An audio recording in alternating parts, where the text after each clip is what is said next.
Hello everyone and welcome back to the Unexplained Diaries. Here on this channel I share real-life encounters with beings from beyond the skies to help you unwind and drift off to sleep. Before we dive in, I would love to hear from you. Leave a comment and let me know where you're tuning in from. Now, find a comfortable spot, relax, and let's begin. I was flying my usual route over the Brooks Range, just past the Dalton Highway stretch, when I first noticed something off. It was late February, dead of winter. Clear skies, perfect flying weather if you like cold enough to crack your face. I'd taken off from Dead Horse early that morning, hauling some gear and mail to a small camp near the foothills. Nothing unusual, just the usual icy tundra and the scattered spruce and birch dotting the landscape. I was cruising at about 3,000 feet when I spotted it out the window. At first, I thought it might be a weather balloon or some kind of drone, but it didn't move. Just hung there over the trees like a goddamn frisbee, perfectly still. It was a flat, disc-shaped object, about maybe 50 feet across, and it was just hovering a few dozen feet above the treetops. No sound. Well, no sound I could hear over the drone of the Twin Otter's engines. I blinked, thinking maybe the glare on the window was messing with me, but it was definitely there. The shape was odd, too smooth and perfectly round, with this dull metallic sheen that didn't reflect the sun like ice or metal usually does. No markings, no lights, nothing. Just a silent disc, hovering like a hovering thing. I circled around it, slow and easy, keeping a steady distance. I watched for maybe 3 or 4 minutes, trying to make sense of it, but it didn't move a centimeter. I grabbed my handheld radio to check in with the station back at Dead Horse, but all I got was static. Nothing else was in the air that morning. No other planes or choppers that I could see or hear. I was more curious than scared at first, but there was this weird feeling like something was watching me, or maybe I was the one being watched. I kept scanning with my handheld magnetometer, something I sometimes use for work near old mining sites, and right when I flew directly over the object, the needle spiked hard to the red zone. I swear, it jumped so fast it almost made me drop the device. That spike was way outside normal. Normally I'd get small fluctuations from the rocks and some sun flare, but nothing like this. My compass was acting weird too. The dial wobbled, then settled back like nothing happened. I double-checked the plane's instruments, but they all seemed fine. Altimeter, airspeed, nothing out of place. After a couple of circuits, I decided to head back to the camp for a better look on foot. Maybe I could catch a better glimpse from the ground or find some sign the thing had been there. I landed on the snow-packed tundra, parked the plane, and started hiking in the direction where I'd seen it. The forest was quiet, the kind of quiet that presses down on you. No birdsong, no animals rustling, nothing. Snow lay thick on the ground, untouched except for my own footprints. I walked carefully, scanning the trees for any sign, broken branches, crushed snow, anything. But there was nothing, no imprint, no sign the object had ever been there. The trees stood straight, their branches heavy with snow, and the ground was smooth like untouched powder. Even the snow beneath where I thought it hovered was completely undisturbed. I circled around for nearly an hour, going off my gut, but I found nothing. I started getting a bit uneasy. The light was fading fast. Sunset comes quick this time of year, and I knew I had to get back before dark. I pulled out my magnetometer again and walked a few paces off the path, scanning the area. The needle jumped again, the same way it had in the air, sharp, sudden, then back to normal. No logical explanation. I took out my phone to call the camp, but there was no signal. Typical for this part of Alaska. As I turned back toward the plane, I noticed a faint glow coming from deeper in the trees, a low, steady light that pulsed just enough to catch my eye. I hesitated, but the cold was biting, and the daylight was disappearing fast. I figured it was probably a reflection or maybe some campfires from hunters or trappers. I didn't stick around to find out. Back in the plane, I checked the instruments again. Everything seemed normal now, except that little magnetometer still showing tiny blips. I radioed the tower when I was in range, but they had no reports of anything unusual.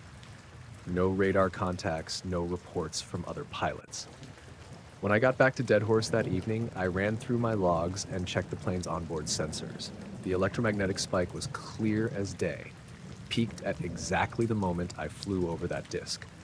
I asked a friend who's a retired Air Force tech to look at the readings, but even he shrugged it off. I said the data looked real, but unexplained. That night, I barely slept. My brain kept running through every possible explanation. Secret military tests, some weird weather anomaly, maybe even hallucinations from flying so many hours in isolation. But I know what I saw. The next day, I went back to the spot on foot again, hoping to find a clue I'd missed. Nothing. No prints, no scorch marks, no sign of anything out of place. The trees were still standing, the snow untouched. It was like the thing had never been there at all. I told a few folks in town about it, mostly just to get it off my chest. Some nodded like they'd seen their own strange things out here. One old-timer called it a spirit of the land, but I don't buy that. Another guy suggested maybe it was some kind of natural electromagnetic phenomenon, but that didn't explain the shape or the way it hovered. In the weeks that followed, I kept an eye on my instruments and watched the skies whenever I flew out that way. Nothing else showed up. No strange objects, no weird lights, just the endless wilderness and the cold. Sometimes I think about that silent disc, just hanging there over the trees, perfectly still and watching. I wonder if it's still out there, waiting.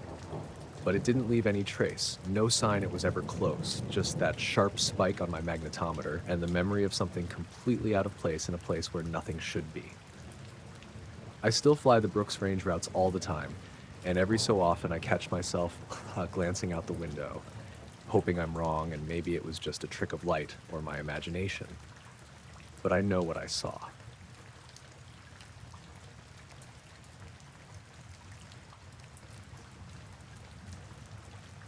My name's Eric Halverson, and I run a small wildlife research outfit near the Yukon River, just outside of Eagle, Alaska. I'm mostly in charge of maintaining the trail cameras we set up to monitor critters, moose, wolves, the usual. Nothing fancy, just your run-of-the-mill remote cameras that snap a few photos or a short clip whenever they catch motion. I'm used to the usual suspects wandering through, deer nibbling on willows, foxes darting by, maybe a lynx if I'm lucky. But what I caught one late fall had me scratching my head for weeks. I don't remember exactly when the trouble started, but I noticed the first oddities in the footage around early October. It was getting dark early, the river was starting to ice over, and I was spending more nights out checking cameras. One spot we'd been monitoring for months, a little clearing by a beaver dam, showed something strange. The first clip was short, only a few seconds. I pulled it up on my laptop back at the cabin. The image was grainy, nothing unusual except for a shadowy figure in the corner. At first, I thought it was just a moose or maybe a lanky dog, but the way it moved didn't add up. It wasn't bounding or trotting like any four-legged animal I knew. Instead, it glided, smooth and deliberate, limbs stretching out longer than anything natural. It moved almost like a shadow puppet, but without the jerky stop-start that most critters show on camera. It was too fluid. What really got me was the way the footage glitched every time the thing got close to the camera. The image would warp, distort like a bad TV signal. It wasn't your usual camera malfunction. This was different, almost like the figure's presence was interfering with the recording. Weird, right? I've been around electronics in the bush long enough to know the difference between busted gear and something else messing with it. After I spotted that clip, I started checking the other cameras nearby. Nothing like that showed up anywhere else, just that one spot. I went out during the day to check it myself, looking for tracks or anything disturbed, broken twigs, footprints, animal scat. But there was nothing. The snow and fallen leaves were untouched, like no one or nothing had been there at all. It didn't track through the clearing, it just appeared on the footage. I figured maybe the camera was picking up some sort of natural optical illusion. Could be the low autumn sun playing tricks through the trees or a weird combination of shadows, but even then, it didn't explain the glitches or the figure's unnatural movement. I told my buddy Jake about it when he came by one afternoon. Jake's a biologist and has been working in the Yukon for years. I showed him the footage and watched his face while I played it back. He was quiet for a while, then shrugged. "Might be some kind of animal nobody's cataloged yet," he said. "But if that's the case, we should be seeing tracks or signs somewhere." We agreed to put up some extra cameras closer together around that clearing, hoping to get a better look. Over the next week, the new cameras collected more clips. The figure showed up again, always at night. I stayed at the cabin most nights, poring over footage. There was something about how it moved, elongated limbs sweeping silently through the underbrush, gliding without a sound. It didn't run, it didn't jump, it just moved, like it was sliding through a dream. Sometimes I'd catch glimpses of a shape, almost human but wrong. No eyes, no clear face, just an outline that shifted and shimmered just beyond focus. And each time it got near a camera, the footage glitched more severely. The colors bled and blurred, the image stuttered, then froze before cutting out. It wasn't like the usual glitches either. None of the cameras acted up when the figure wasn't there. I checked all the wiring and power sources. Everything was solid. What creeped me out the most was how the snow and leaves stayed pristine. There was no evidence on the ground that anything had passed through. No broken branches, no footprints, no disturbed grass. It was as if the figure was moving through the space, but somehow not interacting with it, like a ghost or a trick of light. One evening, I took my rifle and headed out to the clearing, figuring I might get lucky and spot whatever it was. The air was crisp and still. The sky was clear, the northern lights faintly glowing over the horizon, but I didn't see any movement.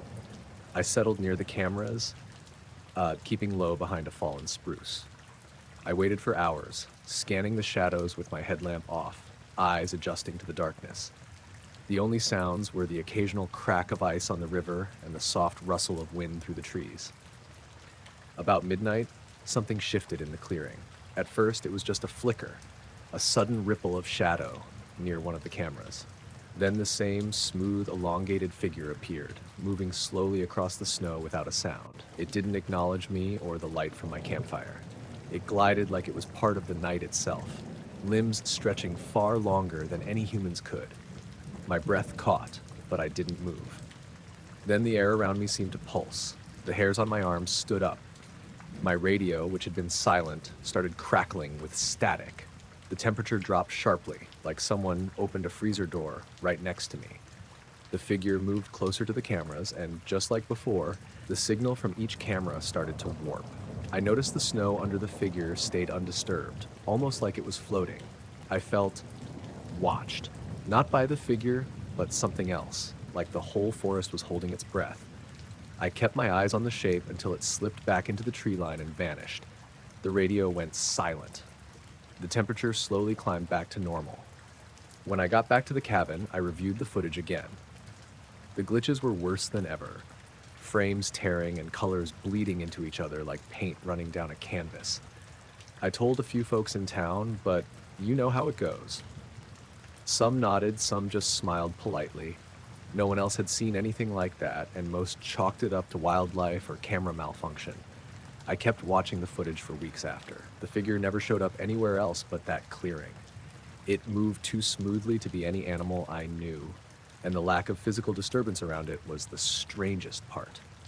Sometimes, late at night, I'd swear I heard that soft thumping rhythm, like footsteps without a sound, echoing through the cabin. I'd look outside and there'd be nothing but the vast empty Yukon wilderness, silent and waiting. I don't know what it was or what it wanted, but it was there, watching, moving just beyond the edge of what I could see or understand. And the more I looked, the less I felt like I knew my own backyard.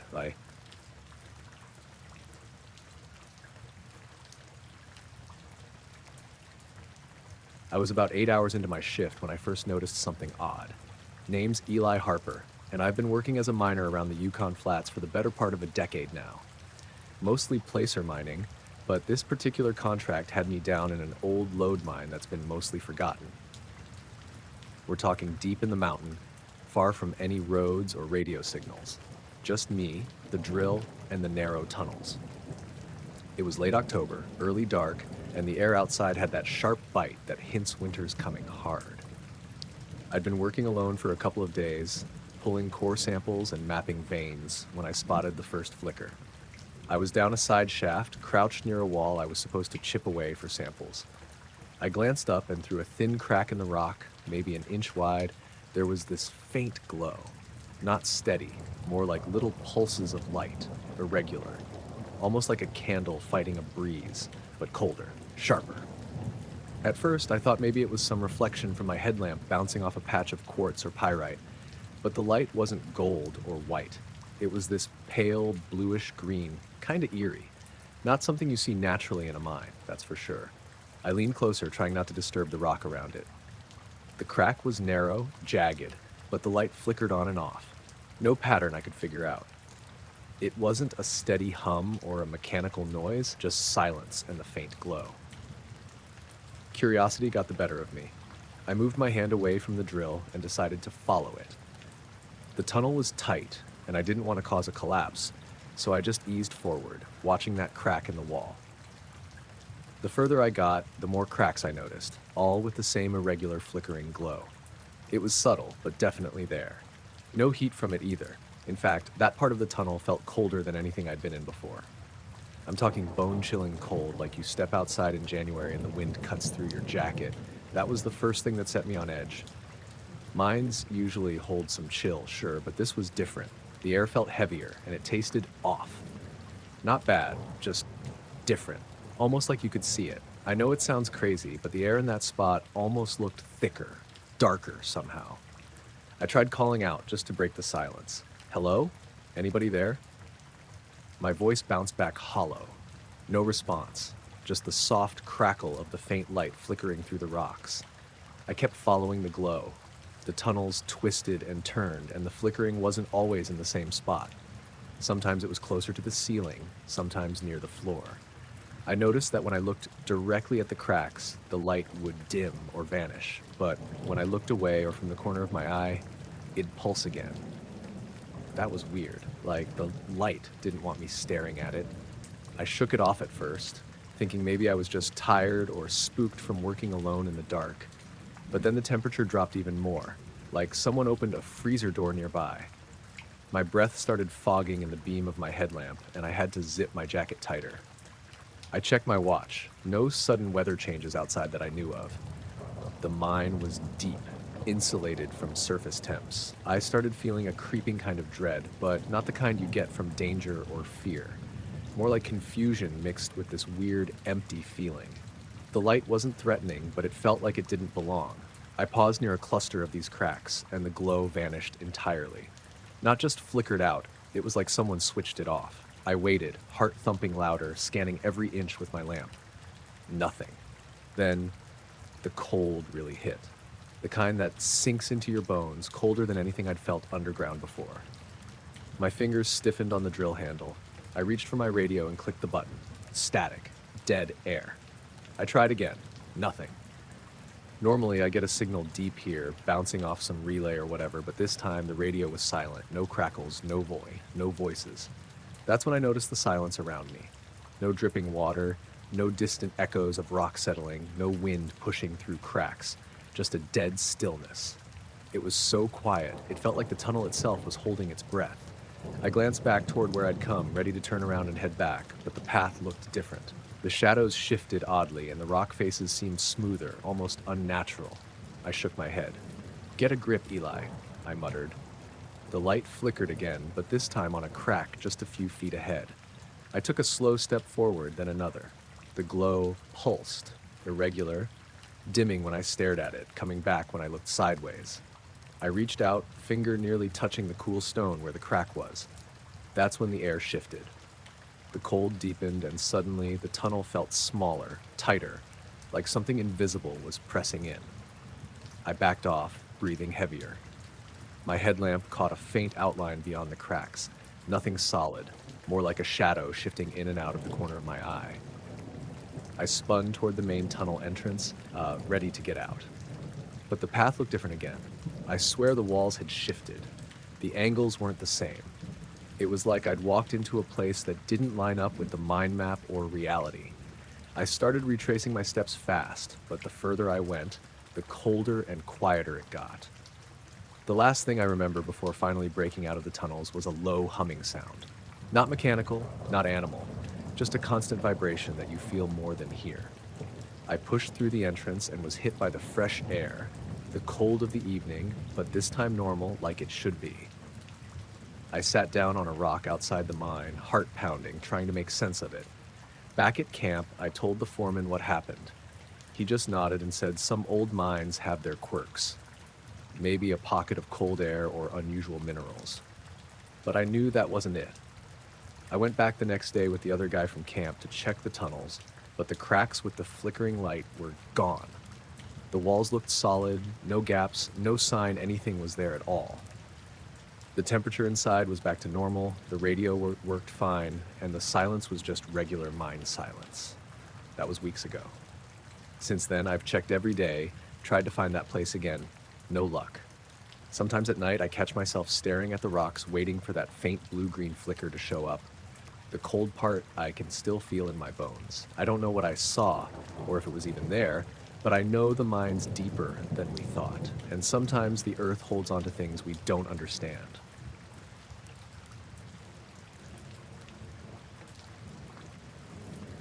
I was stationed at a fire lookout tower near Denali that summer, one of those old wooden rigs perched on a ridge where you get a clear view of miles of wilderness. My name's Jake Merrick, and I'd been doing lookout work off and on since I was a kid, family tradition mostly. The job's simple in theory. Watch the forest for fires, report any smoke or danger over the radio, then pass the long stretches of quiet with reading or napping. But that week in late July didn't follow the usual script. It started on the second night. I'd been sitting on the deck just after midnight, scanning the dark horizon with my binoculars when I noticed something odd. There were these lights, slow moving, drifting across the sky in a pattern that didn't quite make sense. They weren't airplanes or helicopters. They didn't have blinking red or green lights like any aircraft I'd seen, just steady, pale glows, sort of white, but with a faint blue tint. And they moved smoothly, almost floating rather than flying. I rubbed my eyes, thinking maybe the haze from the humidity was messing with my vision. But the lights kept appearing and disappearing in the same way, sometimes clustering, sometimes spacing out like they were patrolling a route. I tried to radio the ranger station to see if anyone else was seeing this, but the radio just crackled. No response, and no matter how many times I keyed the mic, the static stayed stubborn. The interference was strange because my radio was usually rock solid. I even tried my backup handheld, same deal, just a low, humming static that buzzed under any attempt to speak or listen. I was stuck in silence except for the hiss. That first night, I chalked it up to some weird atmospheric interference or a glitch in my radio gear. The forest gets quiet at night, but sometimes the electronics have their own quirks. I figured I'd call the station first thing in the morning and check if anyone else had radio trouble. But the next night, same thing. The lights came back, moving slow and steady across the sky. I tried to snap some photos with my phone, but the camera couldn't quite catch them.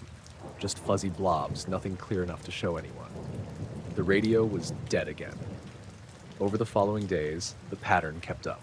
Lights drifting silently, radio silent except for static. It was like the tower was cut off from the world every night around midnight and stayed that way until dawn. What really got under my skin was how the dogs from the nearby cabins reacted. I could hear them barking off in the distance when the lights showed up, but it was an uneasy kind of barking. Low, growly, not the usual, hey, there's a stranger bark. Almost like they sensed something unnatural in the air.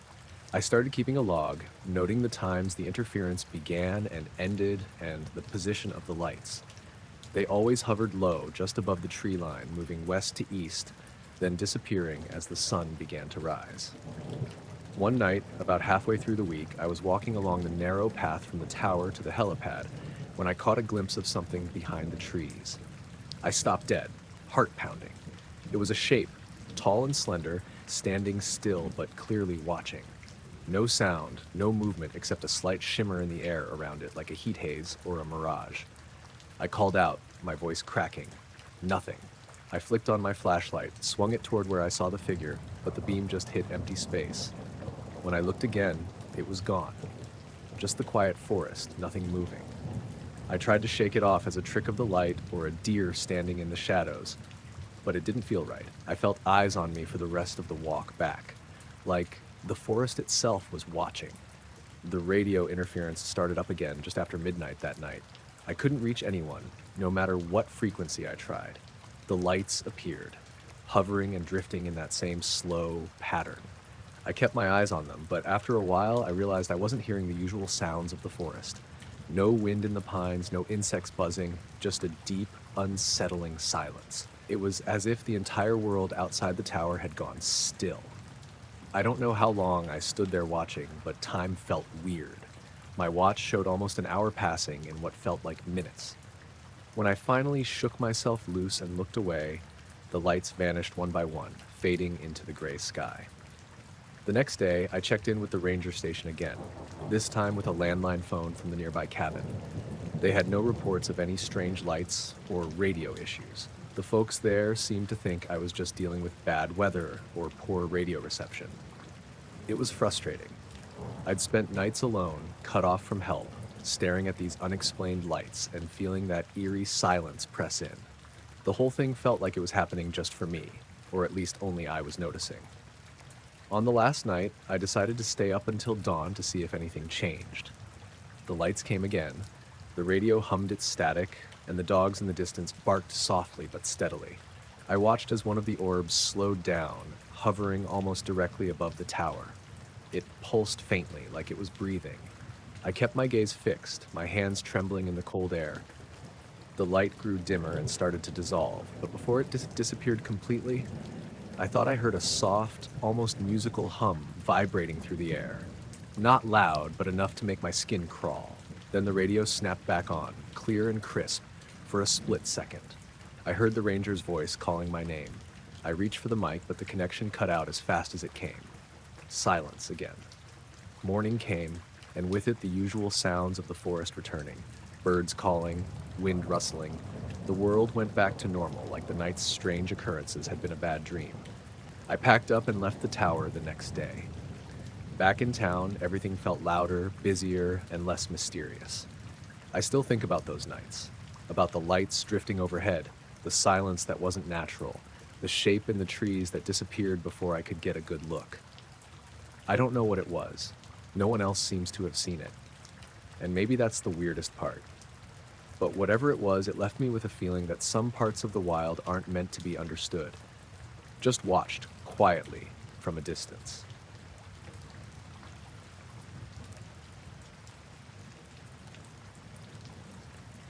I was about halfway through my week-long hunting trip up in the Alaska Range when I stumbled on something that didn't sit right with me. My name's Carl Jensen. I'm a lifelong Alaskan, born and raised near Talkeetna, and I know the backcountry well enough to tell when something's off. That spring, the weather was colder than usual, cold enough that the snow was sticking around thick, even in late April. But I found myself looking at a patch of ground that looked like it belonged in mid-July. I was following a trail I'd never taken before, tucked between two ridges. The wind was sharp that day, making the pines creak and moan. I'd been tracking moose signs, hoping to catch a glimpse or get a clean shot. I didn't see anything at first, but the deeper I went, the quieter it got. Not the good kind of quiet where it's just peaceful, more like the kind that feels like the woods are holding their breath. That's when I saw it. Right in a small clearing, there was a perfect circle maybe 15 feet across where the snow and ice had melted away completely. The ground was bare dirt, wet and dark, but the temperature was still well below freezing. I checked the air around me, cold enough that my breath hung like smoke. The rest of the forest was covered in thick snow, but this circle was clear. No footprints, no branches, just bare earth. I knelt down and touched the ground. It was oddly warm, like something underneath was giving off heat, but when I pressed my hand, it wasn't hot or burning, just warmer than it should have been for the air temp. Weird thing was, there was no sign of sunlight or anything obvious that could have melted the snow like that. I stood up and noticed the trees around the clearing. The bark on several pines was blackened, like they'd been scorched by fire, but there wasn't any ash or burnt needles on the ground. It wasn't normal burn marks either. The patterns looked deliberate, like someone had carved symbols into the trees with a blowtorch. The shapes didn't make sense to me, though.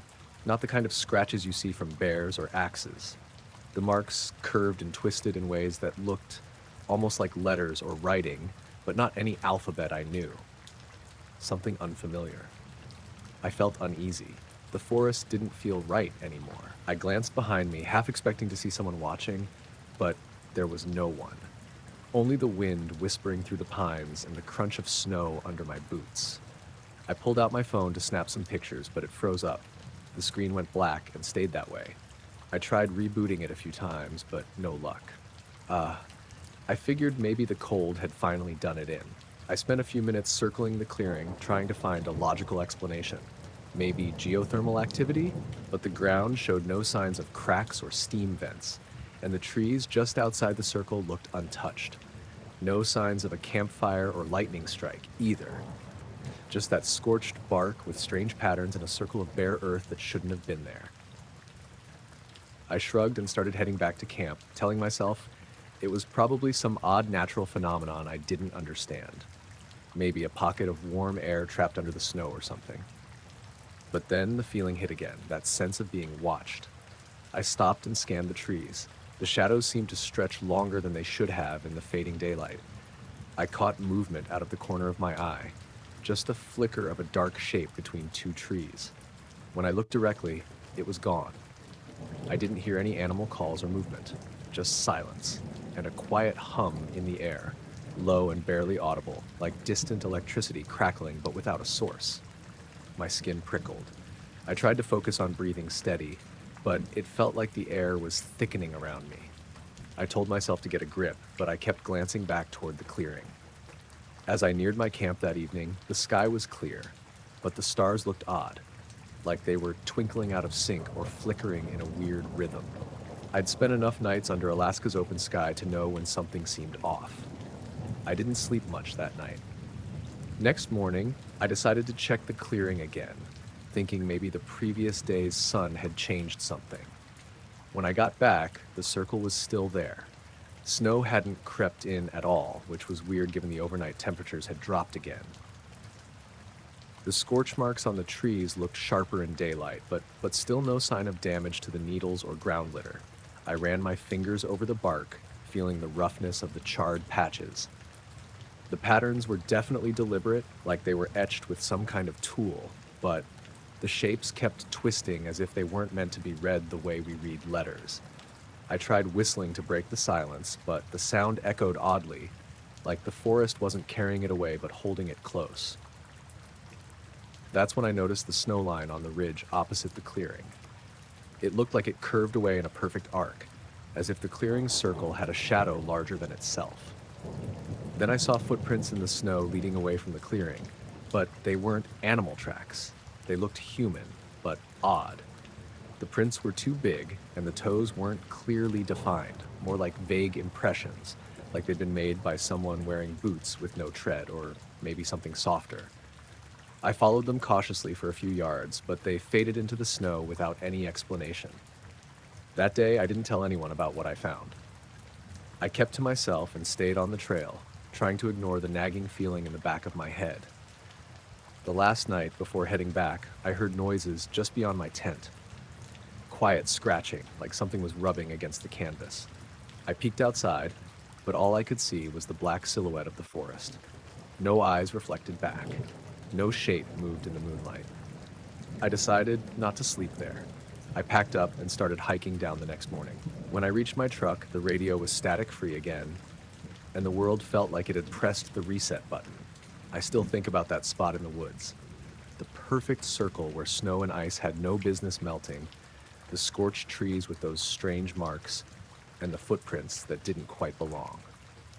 I haven't gone back since. Maybe I will someday, but part of me hopes I don't find it again. Because whatever made that clearing wasn't just some random heat pocket or forest fire, and it sure as hell wasn't something I could explain.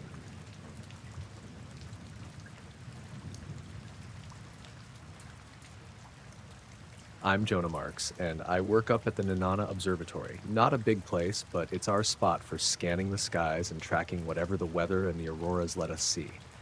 It's pretty remote, tucked in just past the edge of the Tanana Valley, and you get used to long stretches of silence and darkness, especially in the winter. Most folks up here are used to the quiet, but sometimes that quiet gets weird. It was late February, well into the long night season, when the sun barely peaks above the horizon. The cold had settled in for real, and the wind was rattling the observatory's windows like it was trying to tell me something. I was doing a late shift, alone, except for the blinking lights of the equipment and the endless hum of the heaters. I was monitoring the radio telescope, which usually picks up natural cosmic noise like pulsars or solar flares. Nothing fancy, mostly background static with occasional bursts.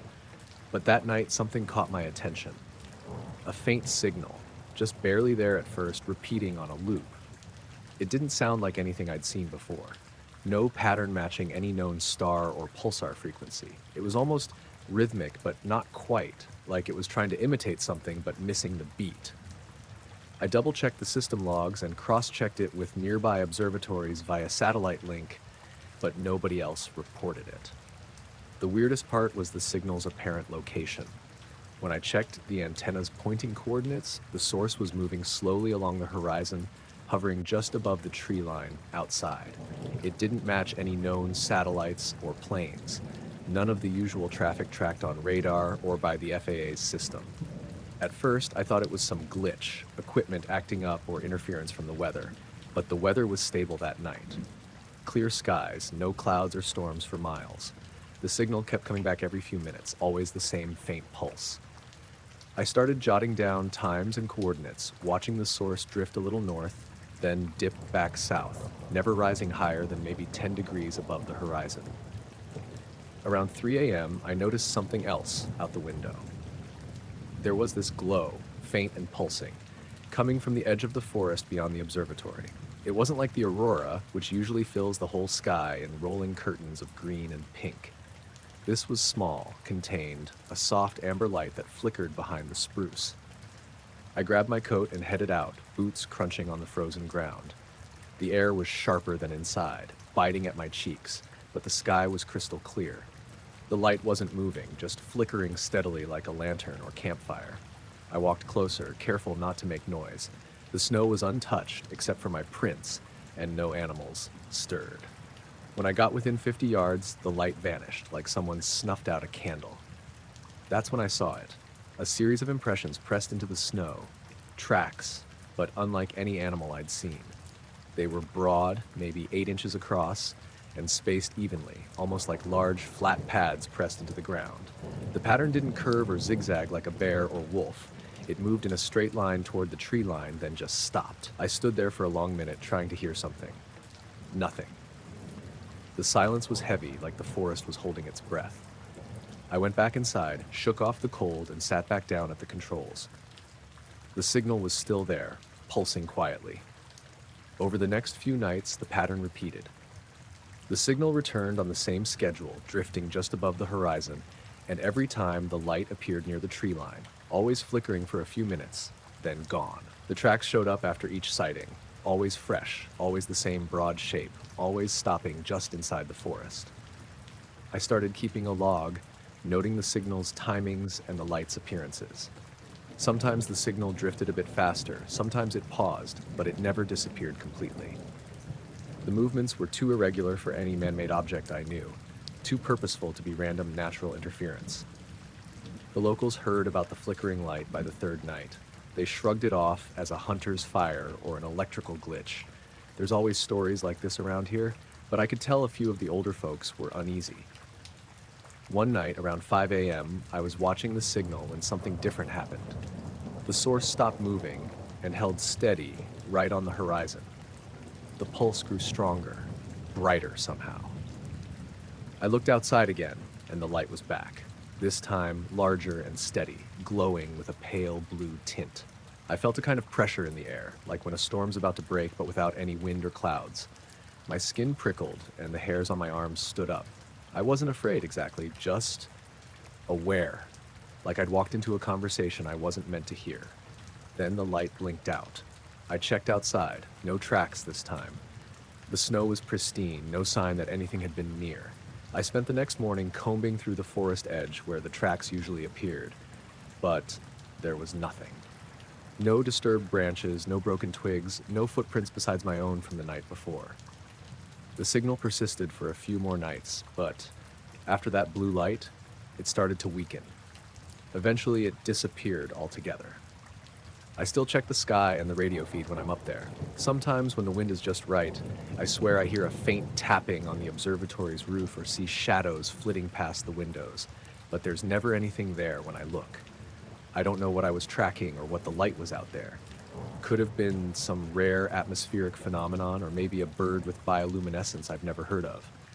But it all felt different, like something just outside our understanding, quietly watching, leaving hints, but never revealing more. So that's it.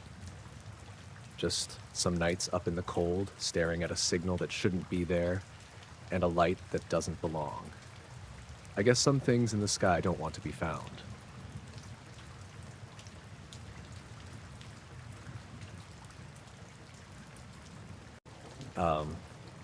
My name's Eli Turner. I'm from a little village up near the Brooks Range. Nothing more than a few cabins huddled by the river where the snow sticks around most of the year and the daylight is just a whisper during winter. I don't get out much, but I know the folks around here, especially the old-timers who've been around since before I was born. They like to share stories over a fire when the wind's howling outside. Wake. And one of their favorites is about something they call the silent visitor. I never paid it much mind at first, just another piece of local color, like the stories about spirits or the moose that wander into town. But that winter, something happened that made me see those tales in a different light. It started in early December when the river froze solid enough for us to walk on. Old man Kata, the eldest in the village, told me about the visitor that comes every year when the nights are long and the cold gets sharp. He said this visitor never speaks, never makes a sound, but always leaves strange carvings on the ice, symbols nobody could make heads or tails of. One morning, I woke up early and headed down to the river, hoping to see these carvings for myself. The village was still wrapped in that thick quiet that only comes with deep winter. The only sound was the crunch of my boots on the snow-packed trail. When I got to the riverbank, I saw it. There were the carvings. They looked like a series of interlocking shapes, kind of like runes or some old script, but nothing I recognized. They were cut deep into the thick ice, the edges sharp and clean, as if made with a blade. The patterns ran maybe 20 feet across, and I could see frost creeping into the lines, making them glow faintly in the pale morning light. I crouched down and traced a finger near one of the symbols.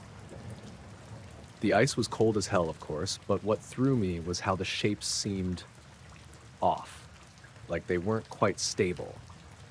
I don't know how to explain it exactly, but if you looked away for a second and then back, they'd seem to shift ever so slightly. I blinked a few times, but the shapes just weren't lining up the way they had a moment before.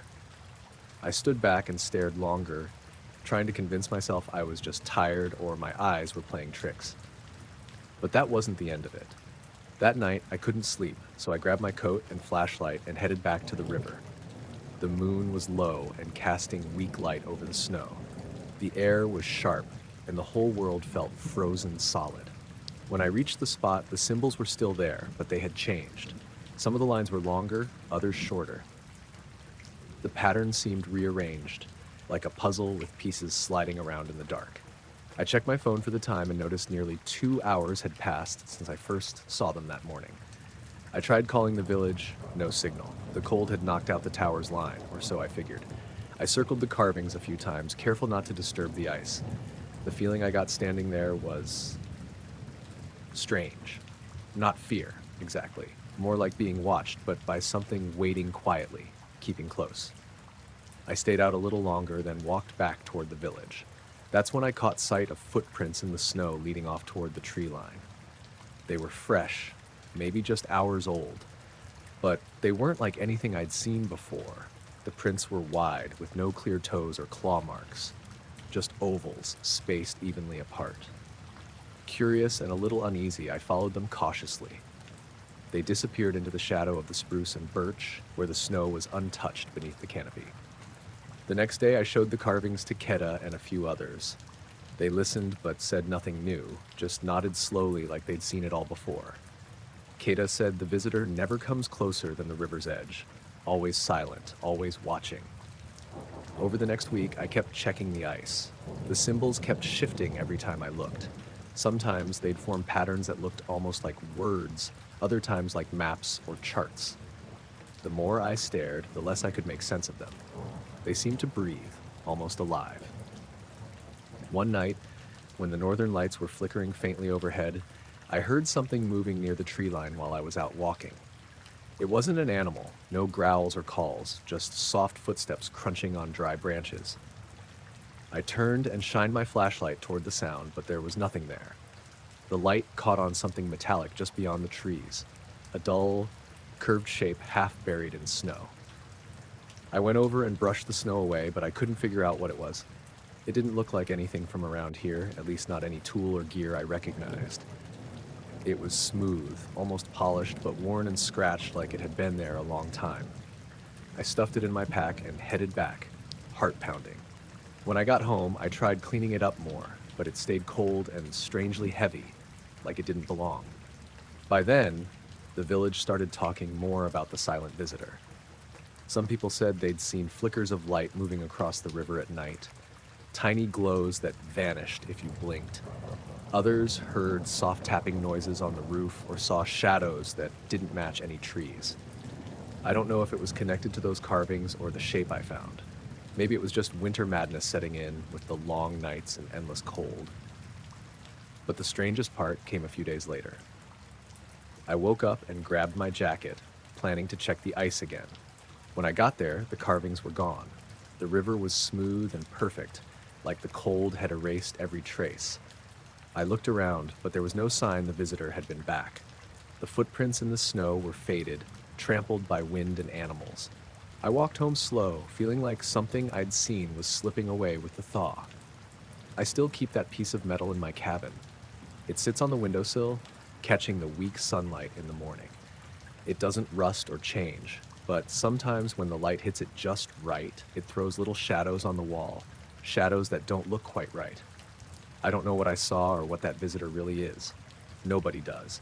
But some winters, when the nights drag on and the river freezes hard, I swear I can still hear soft scraping sounds on the ice, like a silent hand carving out its stories.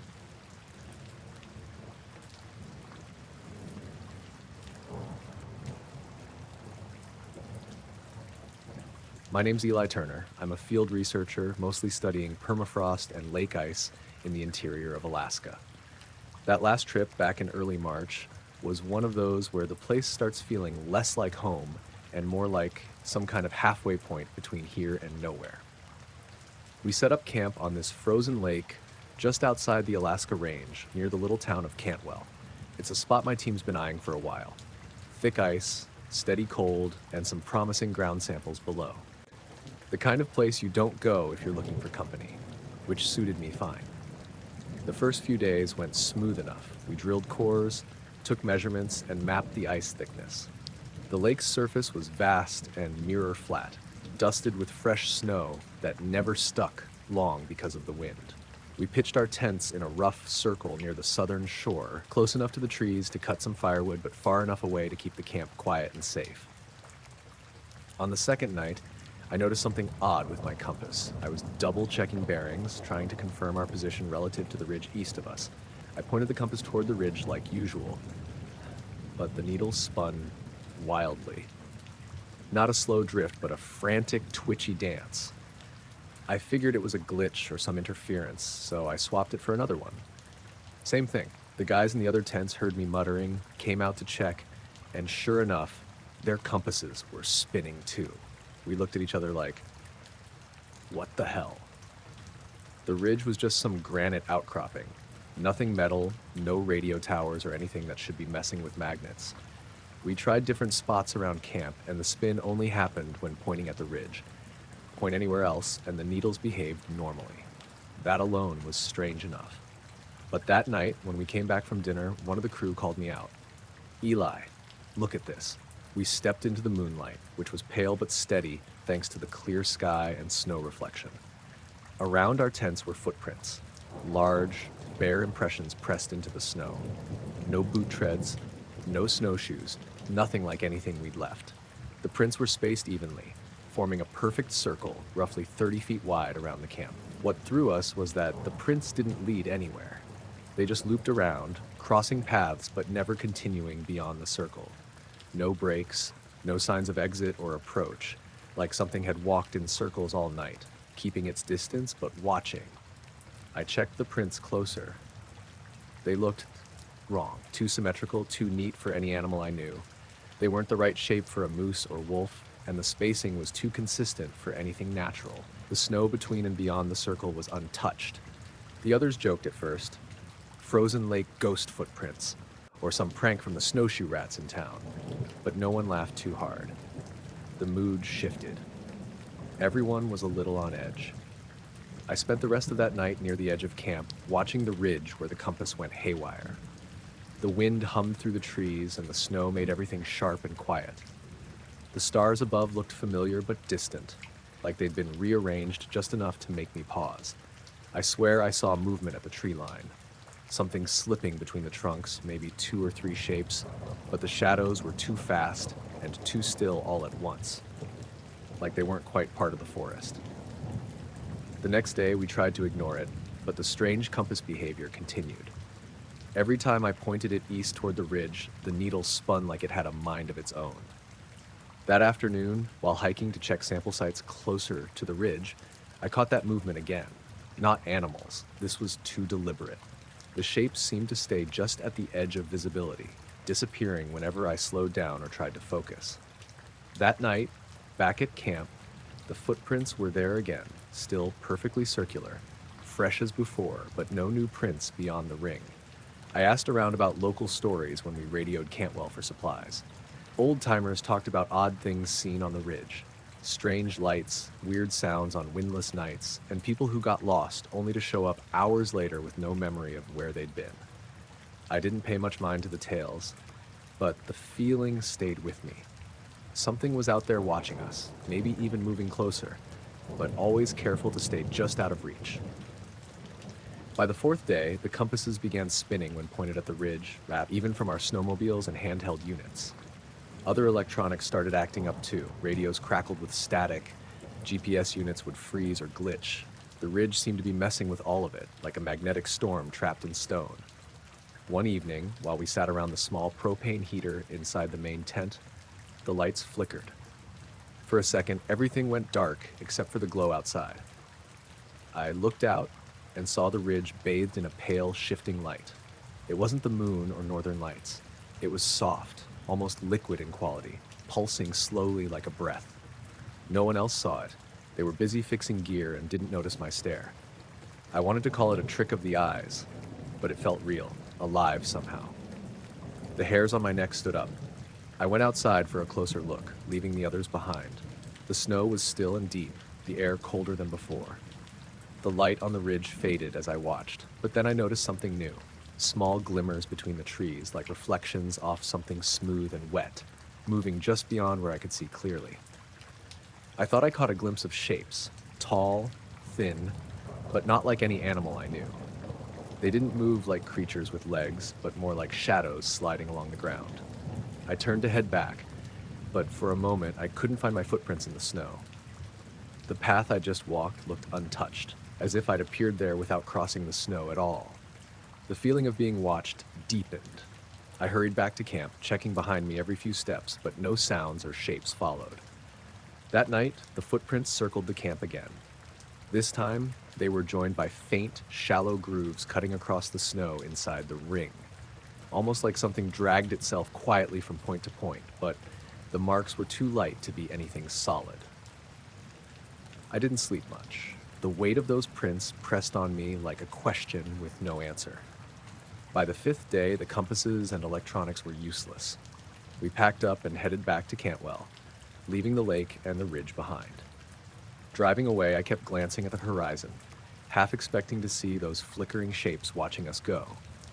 Back in town, the weirdness didn't follow. The compasses spun straight again, and the snow showed no sign of any strange tracks, but the memory of that place stayed.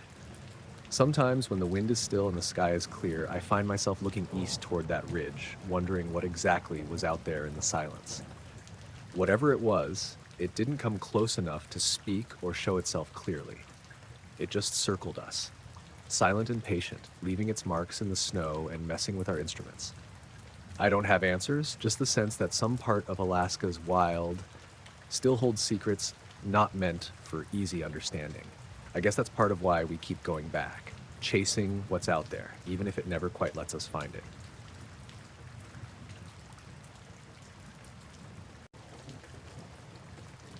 I was halfway through a solo hunt up near the Arctic Ocean, somewhere west of Kotzebue. I'd been out there for a couple days, camping on the tundra near the coast, mostly hunting for ptarmigan and maybe a fox or two. The weather was brutal cold, sure, but I dealt with worse. I set up my tent on a small rise out of the way of any obvious drift paths and made a fire pit a little ways off. I didn't expect company, not this far out, so I kept things simple. That first night was as quiet as you'd expect. Just the occasional howl of wind brushing over the snow, the odd caw from some distant raven. I had my headlamp on low, reading some notes in my journal, tracking where I'd spotted a few game trails. I'd been feeling a little on edge, but nothing unusual for that kind of solitude. The next morning, I packed up my gear, checked the snow for any signs of other people or animals, just the usual tracks from a fox or maybe a hare. I figured I'd move camp closer to the shore, where the wind usually eased up a bit. I didn't see anything out of place. I set up again that afternoon, closer to the coastline, just a few hundred yards from where the ice meets the ocean. The sky was heavy with clouds, low and thick, the kind that muffled sound. I didn't mind. It made the place feel even more isolated, but peaceful in its own way. That night, I woke up cold. Wind must have shifted and found its way into the tent zipper somehow. I looked out the little window and caught a faint glow just beyond the fire pit. Not quite right for the area. I thought maybe it was a reflection from ice or some strange moonlight filtered through clouds, but the glow didn't flicker or move. It just hung there, low and steady. I stayed still, watching, thinking maybe I was seeing things or the dark was playing tricks on me. I've been out here long enough to know when my brain's fooling me, but I couldn't shake the feeling something was off. I finally drifted back to sleep though, despite it. The next morning is when I noticed it, the stones. I stepped outside, expecting to see the usual snow and scattered rocks that get exposed when the wind blows hard. Instead, right there around the tent, laid out on the snow, was a spiral pattern made up of dozens of smooth, perfectly round stones. Each one was about the size of a small apple, all the same shape, like someone had hand-picked them and arranged them there carefully. I froze. I knew I hadn't put those there. I'd been up all night in the tent, and when I'd gone to bed, the area around the tent had been clean. The snow showed no footprints or tracks leading to or away from the stones. It was as if they just appeared out of thin air. I knelt down and ran my hand over one. It was cold and hard, of course, but also unnervingly smooth. The stones didn't have any marks or scratches, no signs of weathering or erosion like the ones I'd found scattered around before. These looked fresh, like someone had polished them just yesterday. I walked the spiral's edge slowly, looking for anything. Tracks, animal prints, disturbed snow. Nothing. The wind was light, so if someone had come through, I'd have seen some sign by now. I thought about calling someone, but there was no cell signal out here. The satellite phone was back at base camp. I wasn't about to leave camp in this weather, and besides, the thought of walking out with those stones circling the tent made me uneasy. All morning, I kept scanning the horizon, half expecting to see someone lurking just out of sight. But there was nothing. No figures on the skyline, no movement beyond the usual drifting clouds and occasional seabirds wheeling overhead. The stones stayed there all day. I didn't touch them again except to inspect a few more. When the wind picked up, snow drifted over some edges, but the pattern held. I tried moving a couple stones just to see if I could figure out how heavy they were, but it was like they'd been carefully placed to stay in position. After that, I left them be. That night, I double-checked my tent flaps, made sure everything was zipped tight. The glow came back, faint at first, just beyond the fire pit.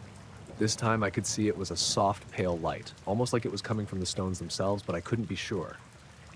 I figured I was just tired, imagining things again. I was cold and restless. Around midnight, I heard something, a soft crunch in the snow, not far from the tent. I held my breath and listened, but the sound stopped. Nothing followed. No other noise, no footsteps. I pulled the sleeping bag up tighter, trying to ignore it. In that kind of cold, every little sound echoes and seems to come from everywhere at once. Morning came slow, and I was grateful. The stones were still there, unchanged. I packed up camp carefully, making sure not to disturb the pattern as I stepped out. The stones didn't seem to shift or change, no matter what I did. On my way back to the main trail, I looked back once, and the spiral was still intact, a strange contrast against the endless white. I never saw anyone or anything else out there, no footprints, no voices, nothing. The whole thing felt like some quiet, deliberate message, but I never figured out who left it or why. Back in town, I showed the photos to a few folks, but all I got were shrugs and jokes about Arctic spirits or just the wind playing tricks. Maybe that's all it was. But even now, thinking about those smooth stones arranged in that perfect spiral with no tracks or explanation, it's the kind of thing that makes you wonder if there's more out there than what we usually see. I still go back to the Arctic sometimes, but I never camped out that close to the ocean again. Too many questions and not enough answers.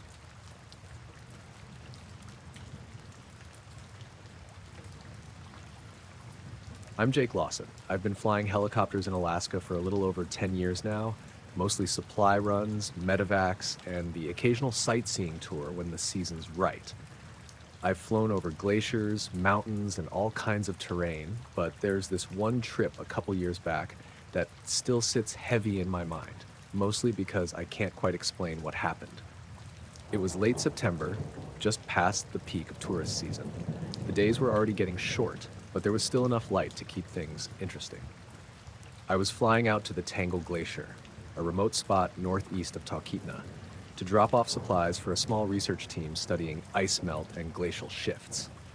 It's not an easy place to get to. The glacier's tucked in behind some steep ridges, and the weather can turn on you faster than you can blink. That day was calm, though. The sky was mostly clear, just a little haze along the horizon. The wind was steady but not too strong, perfect for flying. I had the usual gear, my headset, GPS, altimeter, the works. The research folks had called in the day before, said they were running low on fuel and food, so I loaded up the chopper and headed out early afternoon. As I approached the glacier, I noticed something strange. About 2 or 3 miles ahead, hanging just above the ridgeline, was a cluster of lights.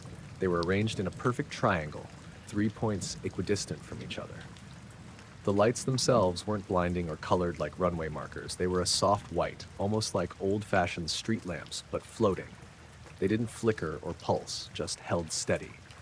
I'd seen all kinds of lights before, campfires, distant cabins, emergency flares, but nothing in a formation this precise, hovering in midair with no visible support. I glanced down at the GPS and the altimeter. No signal interference, everything normal. Still, I couldn't shake the feeling that these lights weren't natural. Curious, I slowed the chopper and moved closer, banking gently to get a better look. As I did, the lights stayed perfectly still, almost like they were waiting. The silence around me was thick, the usual buzz of the engine and rotor blades feeling oddly distant, like they were muffled or underwater. I called in over the radio, checked in with Talkeetna Tower just to keep them in the loop, but no one else reported anything unusual. No other aircraft in the area. Then, as I started edging closer, maybe a little too close, the lights vanished, just like that. One moment they were there, 3 glowing points suspended against the deepening blue sky, and the next, gone. I remember feeling a jolt. The altimeter, which had been steady at about 2,200 feet, suddenly dropped sharply, almost 200 feet in a second, then bounced right back. The chopper didn't lurch or shift in any way that I could feel. Controls were steady, engine sounds normal, but the instruments didn't lie. I glanced around, scanning the sky, but there was nothing. No trail, no sound, no flicker anywhere. It felt like the air itself had shifted, or maybe the gravity. But there was no turbulence, no wind change, no visual clue to explain the dip. After that, I decided to keep my distance and headed straight for the glacier's landing zone. The research team was waiting oblivious to what I'd just seen, and we loaded up their supplies without incident. The landing zone was a rough patch of packed ice and snow, but steady enough for the chopper. While I was there, the team mentioned something about their instruments acting up recently. Magnetic compasses spinning randomly, radios cutting out briefly. They said it started around the same time a few strange lights were reported over the glacier by some of the campers earlier that week. I didn't press them. I was more focused on keeping the weather in check and planning my return flight. The trip back was quiet. The sun dipped low, casting long shadows over the peaks, and I kept an eye out for anything unusual. But nothing showed up. No lights, no glitches. When I got back to Talkeetna, I ran a full diagnostic on the chopper. No mechanical issues, everything checked out fine. But the weirdest part? That sudden dip in altitude. It's logged in the flight data, and there's no real explanation. The conditions were stable, no air pockets, no turbulence, just that brief, unexplained drop. I've flown enough over Alaska to know when something's off, and that was definitely one of those times. I tell folks about it, but most just shrug it off as a weather glitch or instrument hiccup.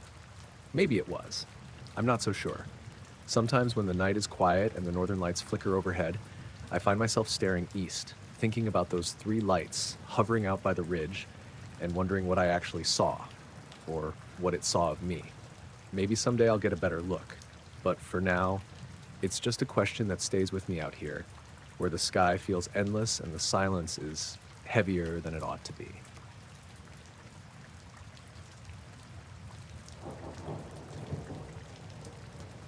I was working as a park ranger out by Denali during one of those long, quiet winters when the nights stretch on and on. The station was small, just me and a few radios for company, mostly dead air most nights. The kind of place where your footsteps sound loud against the snow, and you're always listening for something, anything that's not the usual silence. It started the second night I was out there alone.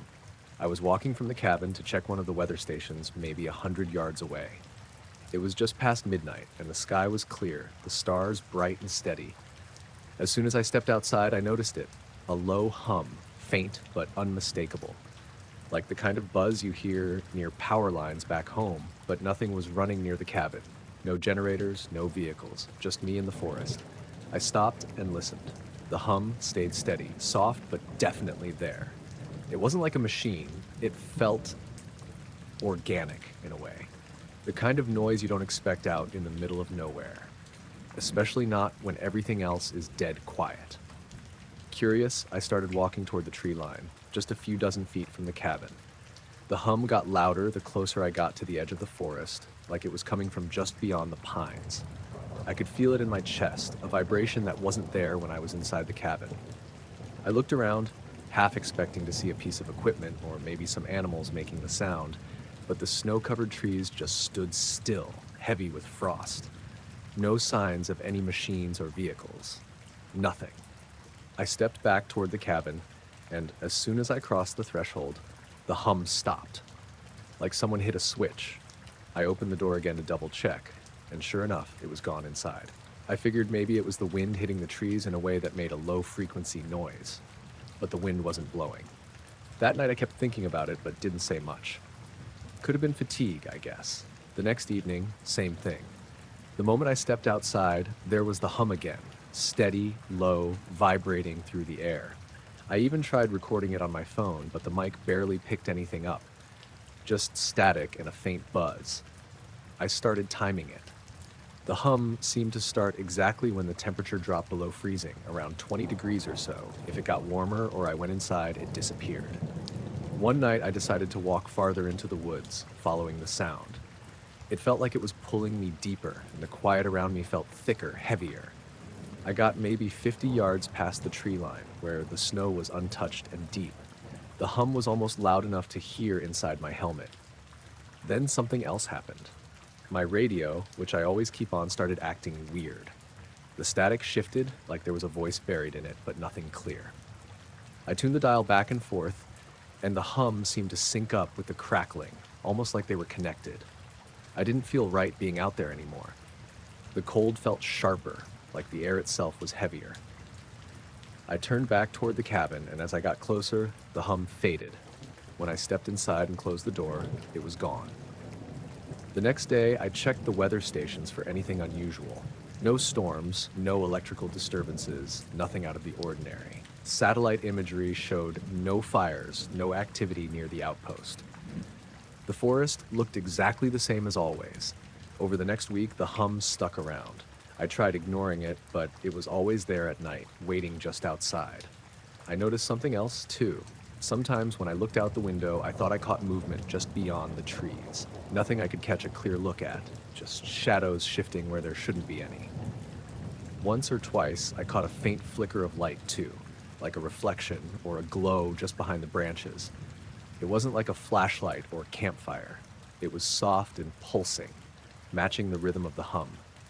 I told my supervisor over the radio, and he joked it was probably just me going stir-crazy up there. Maybe he was right, but I don't think I was imagining all of it. The hum was too consistent, too precise. One night, I stayed outside longer, hoping to catch whatever was making the noise. I walked around the clearing, shining my flashlight into the tree line. The snow sparkled under the beam, but nothing moved. The hum got louder, almost overwhelming, and I swear the trees themselves seemed to lean in closer, like the forest was alive and listening. I started to feel like I was being watched, not by animals, but something else. The kind of feeling you get when you're all alone in a place where you shouldn't be. After a while, I went back to the cabin, locked the door tight, and sat by the heater. Outside, the hum faded away, leaving only the normal Alaska night silence. I packed up a few days later. No signs left behind, no footprints or marks in the snow near the cabin or the weather stations. The hum was gone once I drove away.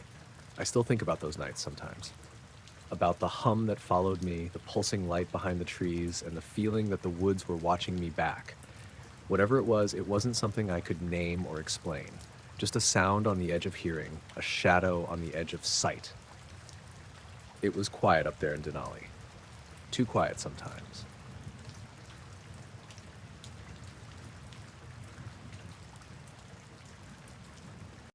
Name's Jake Mallory.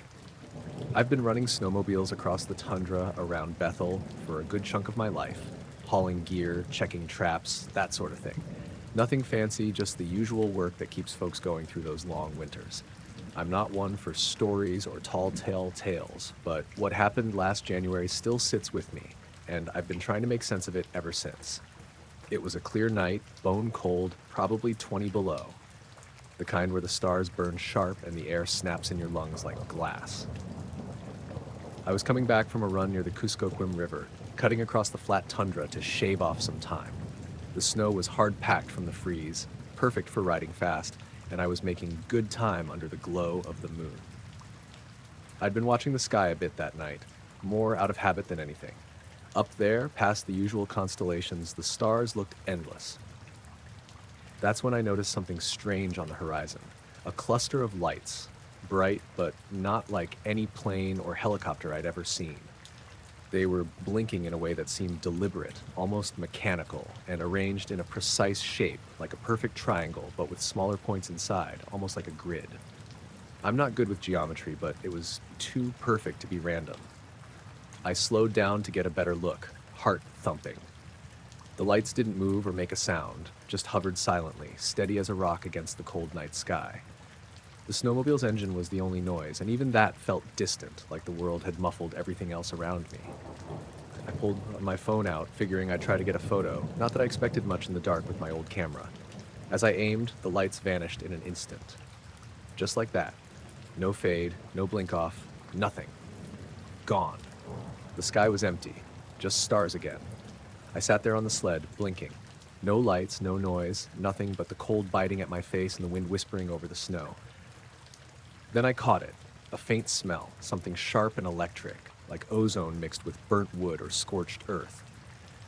I looked around, but the ground was frozen solid, no scorch marks, no smoke, just the usual tundra. I didn't know what to make of it. The smell hung in the air for a moment, then faded with the wind. I started the snowmobile again and headed back slow, looking over my shoulder every now and then, half expecting to see those lights come back. They didn't. The next few days, I kept thinking about what I'd seen. When I told a couple of friends at the general store in Bethel, they laughed it off. Probably some military drills, one said.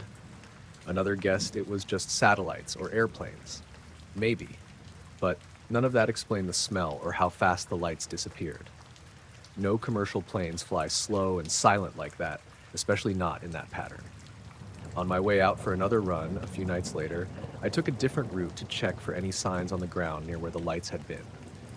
Snow was untouched, no tracks or burns. The only thing different was the way the air felt, thicker, heavier, like the cold had weight to it. I kept looking for any flicker or glow, but the sky was just normal stars and moonlight.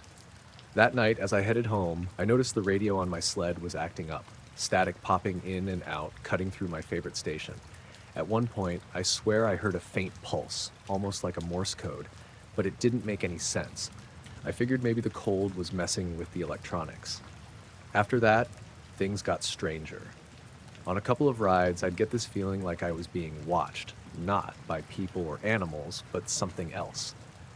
When I stopped to check the engine or tie down gear, I'd glance around, but nothing was there. Just the endless white tundra and the frozen horizon. One night, I caught a flicker of movement out there, just beyond the tree line where the river bends, a glint of light that wasn't fire or flashlight. It was like something reflecting the moon but moving too smoothly, almost floating. I tightened my jacket and kept going, heart in my throat.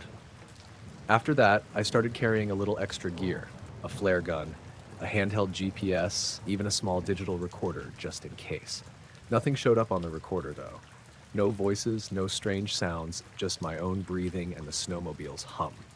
Weeks passed with no new sightings. The weather turned warmer, snow softened, and the tundra started to thaw. The weird smells and the humming vanished. Life went back to normal, or as normal as it gets out there. Still, sometimes when I'm alone out on the snow, especially on a quiet, clear night, I swear I see a flicker of blinking lights on the horizon. Never the same pattern twice, just a glimpse before they vanish. And sometimes that smell comes back on the wind, faint and electric. I don't know what it was or if anyone else will ever see it. But out there, under the endless Alaskan sky, some things don't quite fit the rules. And sometimes you catch a glimpse of them just before they disappear.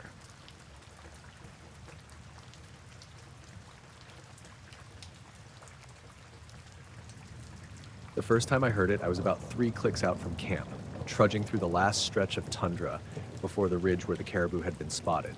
The morning was cool but clear, that weird kind of quiet you only get in the Alaskan wilderness, the kind where even the wind feels hushed. I was using those new boots from town, still, stiff, and clunky, boots I figured would hold up better on the rocky ground. Then came the tapping. It wasn't the usual woodpecker or ice falling off the cliff kind of noise. This was different, like metal on stone, regular and slow, but distant.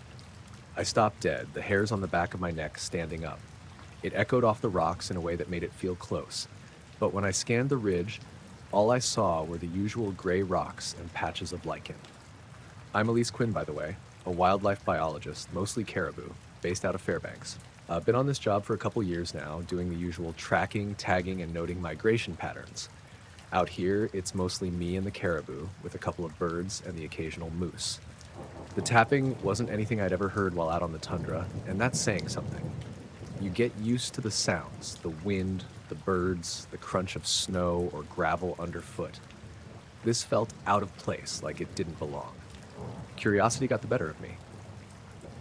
I started up the ridge toward where I thought the tapping was coming from, careful not to slip on the loose gravel. The sound came in bursts, sometimes 5 or 6 taps, then a pause, then tapping again, almost like someone trying to send a message. It was faint, but distinct. As I climbed higher, the air grew colder and thinner. The tundra gave way to more jagged rock formations. Gray, almost smooth, like granite that had been weathered by centuries of wind and ice. I kept moving, but when I got to the spot where the sound should have been loudest, there was nothing. No tapping, no echo, just that usual wilderness silence. Then I noticed the hole. It was right there in the side of a big boulder, about a foot wide, perfectly round. The edges were sharp, no cracks or chips.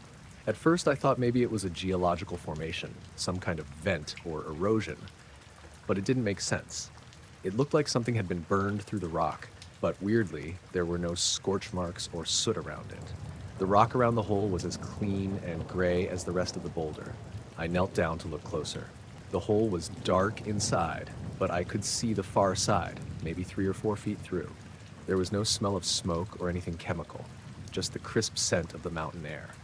I reached out a gloved hand to touch the edges, half expecting it to be warm, but it was cold and solid. I stood up and looked around. No sign of a tool or equipment, no scratch marks or footprints, just the hole and the rocks. I pulled out my phone to take some pictures, but the screen flickered like it was glitching. I turned the phone off and on again, thinking it was just low battery or a bad signal. But even with a fresh restart, the camera wouldn't open. Other apps worked fine. I could check messages, maps, all that, but the camera just froze on a black screen. That's when I got the sense I wasn't alone. The tapping started again, softer this time, coming from somewhere beyond the ridge, maybe down in the valley. I couldn't tell if it was the same pattern or random. My heart picked up a bit, but I tried to keep calm. It wasn't like there were people wandering these parts at this time of year. I waited for a while, trying to catch any movement, any sign of what could be making the noise.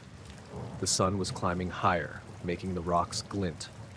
I sat down on a flat stone and pulled out my notebook, jotting down what I'd seen.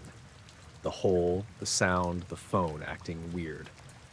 Later, as I was packing up to head back, I noticed something odd on the ground. The snow, which had been patchy but mostly melted around the rocks, was flattened in a circle maybe 6 feet across. The grass and lichen were crushed down evenly, like someone had placed a heavy object there and left it for a while. But I hadn't seen anything big enough to make that, and there were no tracks leading in or out of the circle. I made my way back to camp with the tapping fading behind me. The whole time, I kept glancing over my shoulder, like I expected to see someone or something watching from the tree line, but it was just the trees and the ridge. At camp, I checked my watches. I always wear two. And both had stopped at the same time, about an hour before I'd gotten to the hole. The batteries were fine. I'd checked them the night before. My GPS showed a gap in the tracking data, like it had lost signal, but there were no hills or obstructions nearby that should have caused that. That night, I lay awake listening to the wind whip around the cabin, thinking about the hole, the tapping, the flattened circle. The more I tried to explain it, the less it made sense. It wasn't like anything I'd come across before. No natural explanation that fit everything. The next morning, I packed up and headed back down the mountain, my mind still on those odd sounds and the hole. I glanced back one last time at the ridge, and the hole seemed to catch the sunlight differently, almost like it was glowing faintly from within. I don't know what made that hole or the tapping. I don't know if I was being watched or if something else was out there on the ridge that day. But I know that place felt different. Like the land itself had some secret it wasn't ready to share.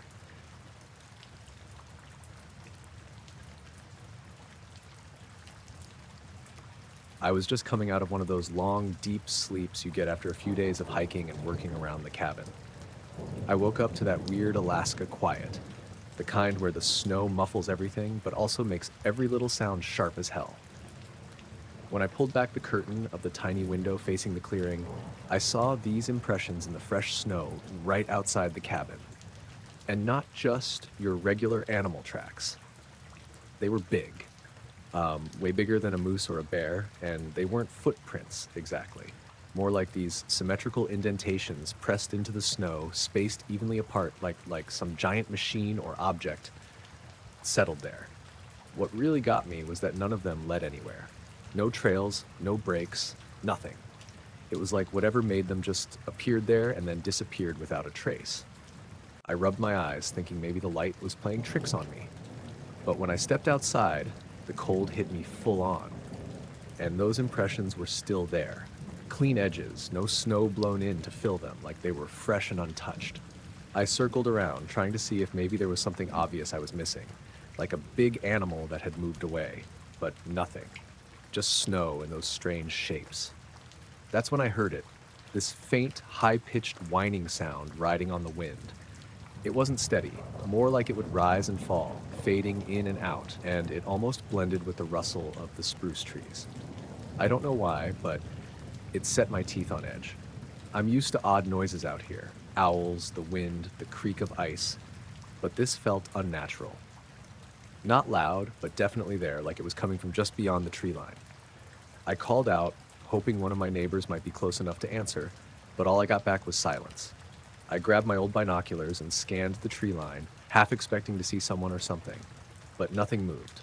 No lights, no shadows, just the heavy, snow-dampened forest staring back.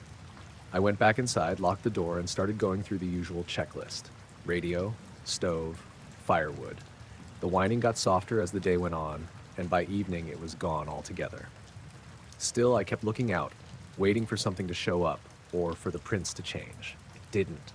The whole time I kept thinking about those impressions, how perfect they were, like someone had carefully carved them into the snow. Next morning, I went out again. The snow had lightly drifted overnight, but those shapes were still there, almost like the snow was refusing to fill them in.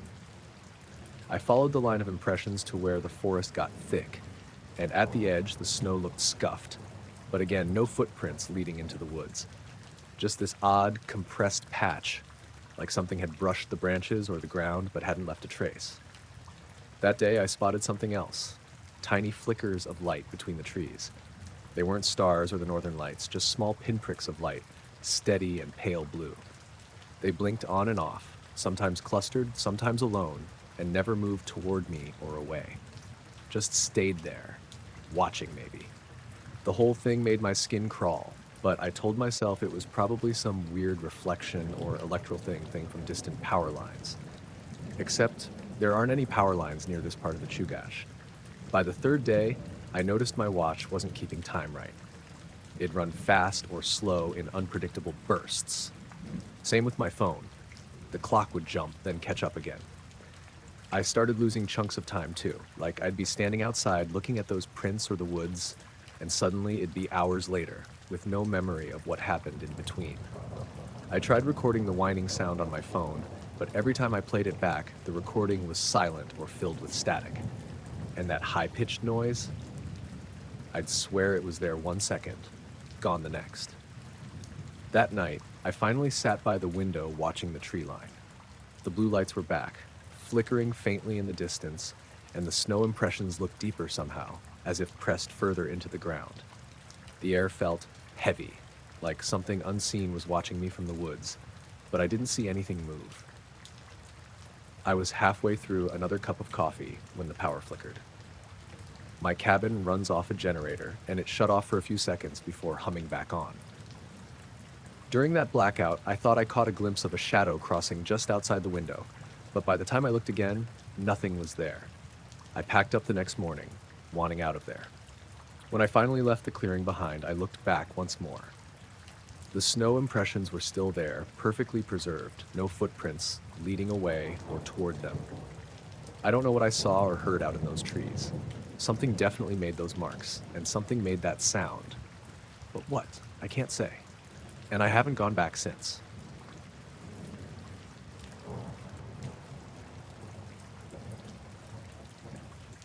I was flying the drone just like any other day out over the Arctic National Wildlife Refuge, doing some routine survey work.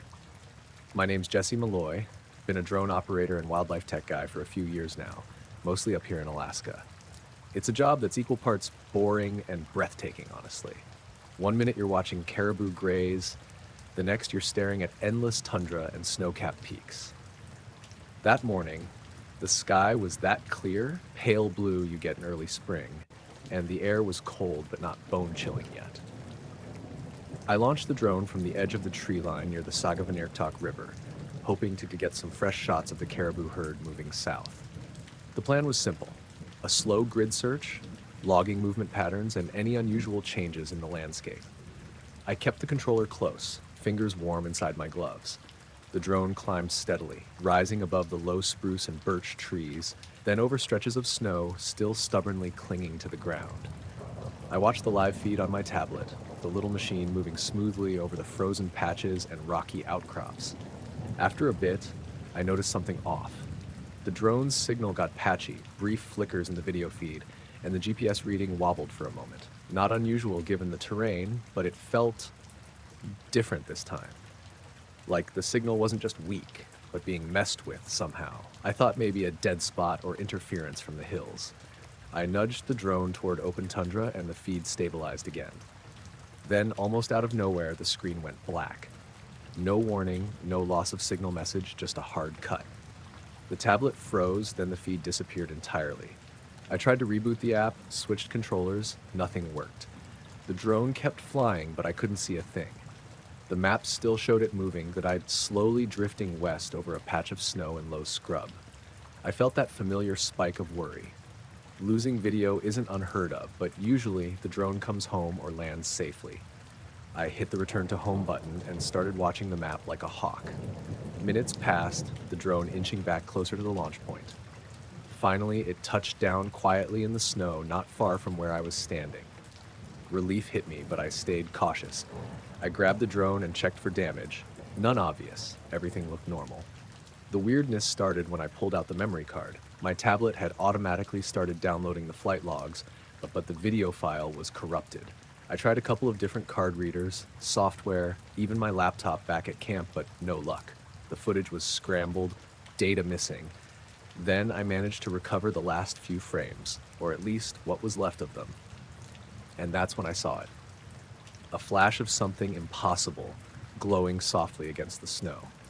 It wasn't like any natural shape I'd ever seen. Perfect lines and angles, like a geometric figure, but not flat, more like a three-dimensional shape hovering just above the ground. It almost seemed to pulse, the glow shifting slightly in color, from pale blue to a faint amber.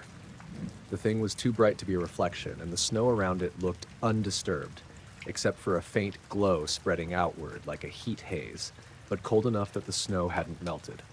It didn't look like any kind of light I could explain. No vehicle headlights, no campfires, no aurora borealis effect. It was just there, for a blink in those last frames before the feed cut out. I went back out the next day with a GPS and marked the spot. When I got there, the snow was clean, undisturbed except for some animal tracks. Foxes, maybe. No sign of anything odd or that glowing shape. I poked around with my boots and even dug a little, but all I found was the usual rocks and frozen ground. What unsettled me more was how my gear acted that night after I got back to camp. My tablet and controller batteries drained way faster than they should have, like they were fighting some kind of interference. My phone lost signal for hours, even though I was within range of the satellite hotspot. And there was that faint, high-pitched hum outside the cabin that night, barely audible, like a distant turbine or wind caught in power lines. I kept telling myself it was nothing. Maybe a glitch, maybe some natural phenomenon I didn't understand yet. But I still think about that flash, the impossible shape, and how the drone's feed just cut off right then. It wasn't random. I'm back in Fairbanks now, waiting on a new memory card to see if I can get any clearer footage. Meanwhile, the whole thing feels like a glitch in the usual routine, something just slightly off in the way the world should behave. And out there on the snow, maybe there's something watching, waiting.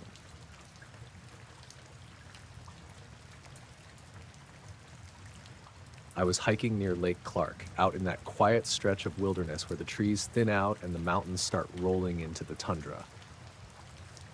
My name's Wyatt Harmon. I do a lot of solo trips like this, mostly to get away from town and clear my head. That day, the weather was one of those typical spring afternoons up here. Chilly wind, but clear skies, and the kind of soft light that lingers late into the evening before the long twilight finally fades. I'd set off early, hoping to make it around a ridge that had caught my eye the week before.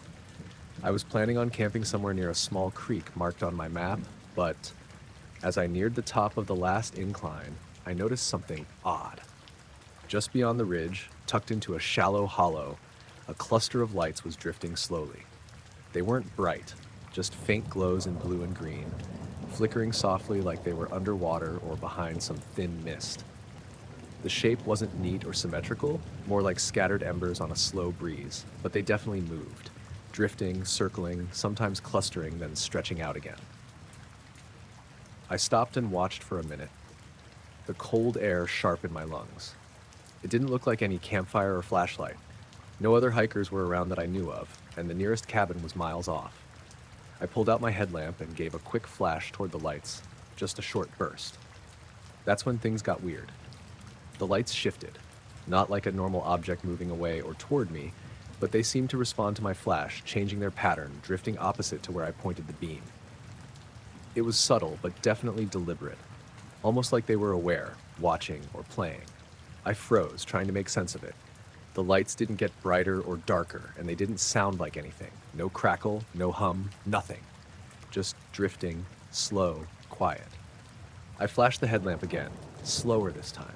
The lights moved again, like they were dodging or reacting, but not in any straight line. They bent around rocks and trees, shifting angles that didn't match any wind pattern I've ever seen. I started feeling this strange tightness in my chest. Alone out here, with the sky darkening and those lights moving like some kind of silent signal, it felt different from the usual solitude. I called out, "Hey, is someone there?" Nothing but the wind answered.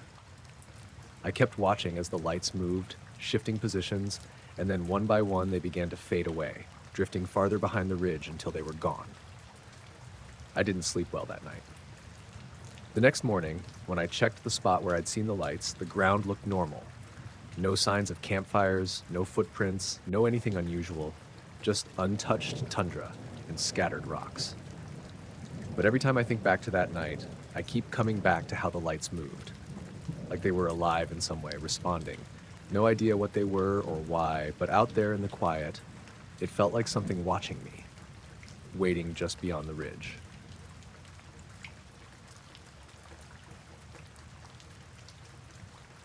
Power went out just after dinner. Fairbanks can get like that. 1 minute everything's humming along, and the next, the whole neighborhood swallowed in silence and darkness.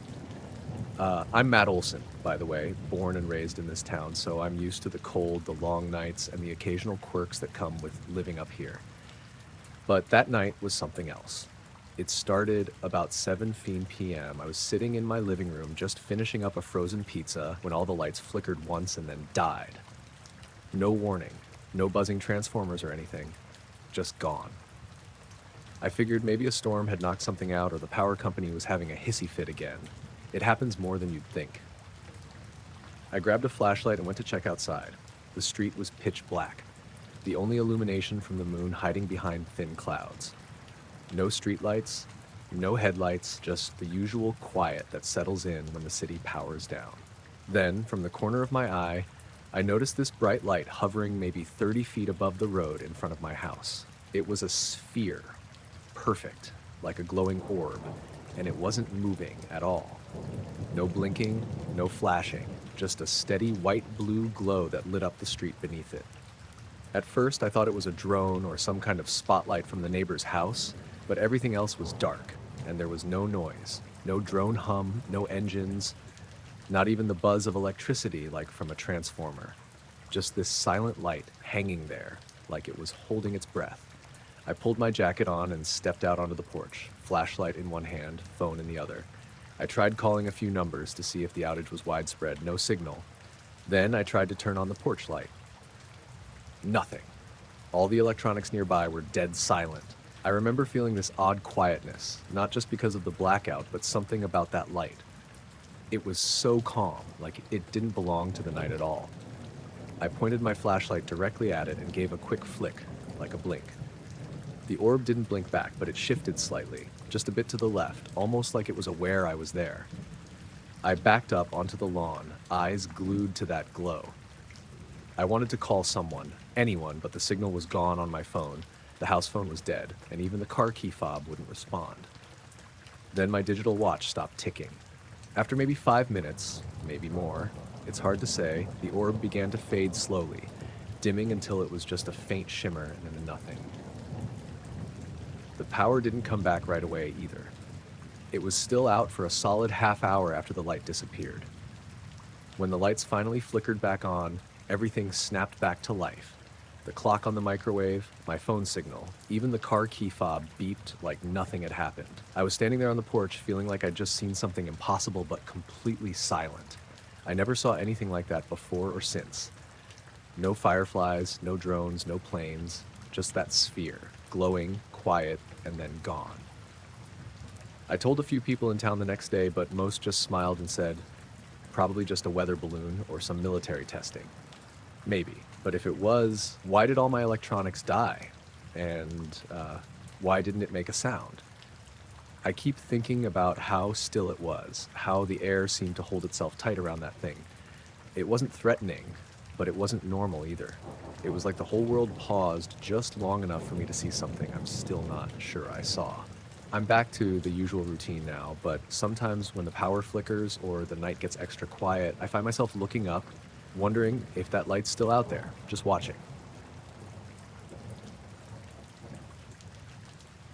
I was flying a supply run out near the Aleutians. Just the usual stuff, hauling gear to a small outpost on Adak Island. Nothing fancy, no tourists or big cargo, just me, my single-engine Cessna, and the ocean sprawled out below, gray and choppy like it always is this time of year.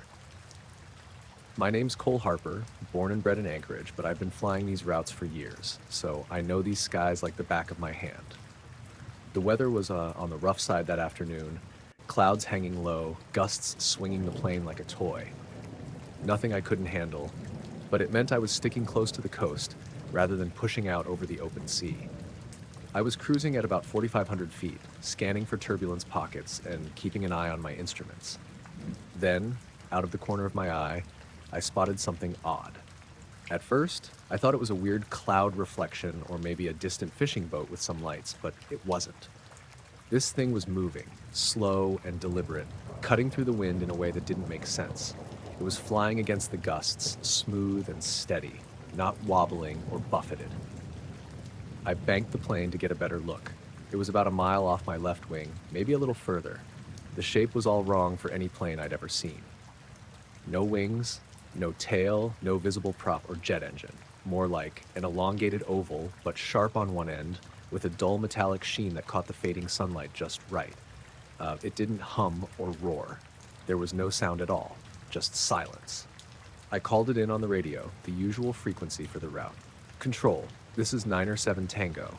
I've got an unidentified aircraft about a mile off my left wing, bearing 080, altitude 4500, moving counter to the wind. No visible means of propulsion, requesting advisories. My voice sounded steadier than I felt. You don't get a look like that and stay calm easy. No response. The radio was quiet. I tried again, same words. Nothing. Just as I was about to switch channels, the static on the radio suddenly got louder. Then I heard voices, faint, layered, like a whispering chorus. The words were fast, clipped, and not any language I recognized. No English, no Russian, no Yupik or Aleut, nothing from the charts or my years of flying these skies. I blinked, thinking my ears were messing with me. I tried to respond, but my radio was suddenly dead. No signal, no static, just silence again. That's when the shape shifted. It didn't move in a straight line anymore, but seemed to float sideways, sliding through the air like it was underwater. Against that wind? Impossible. Impossible. I banked hard to follow it, my hands gripping the yoke tighter. The strange aircraft stayed about a mile away, but it started to get brighter, like some internal glow. Not a light you'd use to signal or flash, just a faint, steady illumination from inside. The dull metal surface turned a soft blue white. I kept my eyes on it and noticed something else, the clouds around it. They weren't parting or swirling like you'd expect from an aircraft moving through air. Instead, the fog seemed to curl away gently, like the shape was pushing against something invisible, air or maybe gravity. I couldn't say. Minutes passed, maybe 10, but it felt stretched out, like time was dragging. The radio stayed silent except for that brief moment of voices, and I was alone in the cockpit with this thing floating beside me. Then, it was gone. No warning, no acceleration, no jet wash or anything. Just blinked out like someone turned off a light switch. I scanned the sky, but there was nothing, just gray clouds rolling in again. I switched the radio back on, tried to call base. Signal came back immediately. The voices vanished. I reported the sighting again, but the reply was just the usual, copy, maintain course and altitude. No other traffic reported. Like nothing had happened. I kept flying, my mind racing. I told myself it had to be some military test or experimental drone, but none I knew would fly like that, especially not without noise or any propulsion. And the radio voices? That's the part I still can't wrap my head around. I landed the plane in Adak with hands still shaking. No one else saw anything unusual, just the usual fog and wind. The whole trip back was quiet, with me staring out at the ocean, wondering what the hell I'd just been followed by. Since then, I keep thinking about that shape, the silent glide, and those voices coming through the static. I don't know what I saw or what it wanted. but I know it wasn't like anything I've flown with before. And yeah, sometimes I wonder if it's still out there riding the Aleutian winds just beyond the horizon.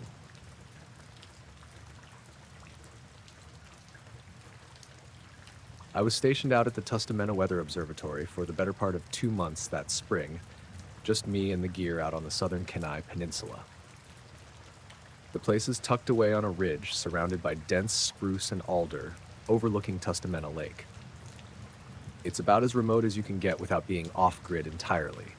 No cell signal, no internet, just the radio for emergencies and whatever I could get from the old satellite uplink. Name's Emmett Pike. I'm a grad student, mainly focused on atmospheric science, but this gig was mostly grunt work, monitoring radiation levels, barometric pressure, wind speed, that sort of thing. The station itself was basic: solar panels, a couple of wind turbines, a weather balloon setup, and a weatherproof shed where the instruments lived. I was supposed to be here to collect data and send back routine reports. Nothing fancy. Most days were slow, the wind howling through the trees, snow still melting off patches, occasional moose wandering near the edge of the clearing. But in the evenings, especially when the light was fading, I'd sometimes catch glimpses of weird glows on the horizon. I asked around before I left Anchorage, thinking it might be the aurora, but the usual alerts said there was no geomagnetic activity those nights. One night, about 3 weeks in, I was finishing up a log entry, laptop battery low, sitting in that cramped cabin with the windows fogged from the chill. I glanced out toward the west where the lake stretched away into shadow and saw it, a brief flash of green light. Not like the aurora's usual curtain or waves, more like a sharp, silent flicker low on the horizon. It lasted maybe a second, then nothing. I rubbed my eyes, thinking maybe it was reflection or a plane's landing light bouncing off something. I double-checked the sky, clear, no clouds, no storms predicted. I pulled up the radiation monitor logs from that hour and saw a spike. Small but clear. The Geiger counter clicks went from a steady baseline to a rapid ticking for a couple of minutes, then dropped back. I shrugged it off at first. Maybe some cosmic ray burst or interference from a satellite. But the next night, same thing. Another silent flash of green, this time with a faint purple shimmer just beside it. The radiation spike was there again, same pattern. No storm, no aurora, just those quiet, brief flashes that didn't light up the sky, no sound, no wind changes. After a few nights, I started to feel that weird quiet creeping in, the kind you get in the backcountry when everything slows down. But this was different. It was like the world was holding its breath around the flashes. Sometimes I'd swear the forest just a little ways off the clearing stopped making noise during those moments. No birds, no squirrels, nothing rustling. Even the wind seemed to pause. One evening, I was out taking a routine measurement near the edge of the clearing, the sun dipping behind the hills, when the lights came again. This time brighter, closer. The green and purple flickers pulsed silently, painting faint colors on the low clouds. The radiation monitor went nuts, more clicks than I'd ever heard at once, like it was overloading. I pulled out my radio to call it in, but the static was thick and crackled with something strange, like low voices whispering words I couldn't understand. Not any language I've ever heard, just soft, layered sounds blending into the hiss. I flipped channels, but the voices followed me, always just on the edge. The hairs on my neck stood up. I dropped the radio and bolted back toward the cabin. The forest seemed darker, denser. The usual path I took looked unfamiliar, like the trees had shifted or the trail disappeared. I kept walking, but it felt like something was behind me. Quiet. Patient. Back in the cabin, I locked the door, checked every window. The lights outside had vanished, and the usual sounds of the night came back slowly, like the world was waking again. I tried to explain it to myself: radar glitches, radio interference, exhaustion. But it didn't sit right. I kept running the radiation data over the next week. The spikes matched up every time with the flashes, but nothing in the local weather patterns changed. No storms, no electrical activity, no aurora alerts.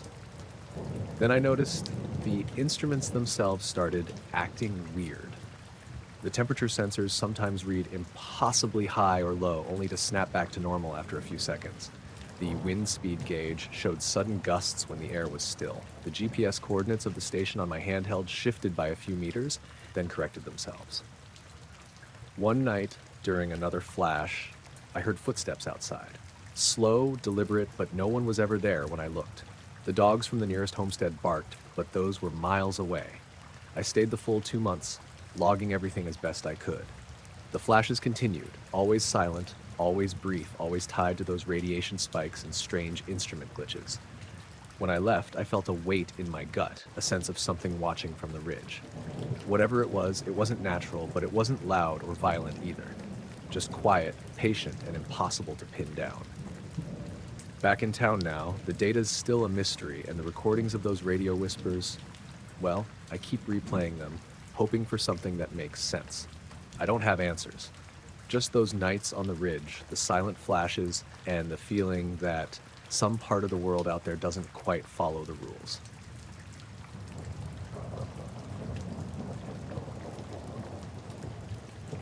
It started out as just another late winter snowshoe trip in the Wrangell Mountains.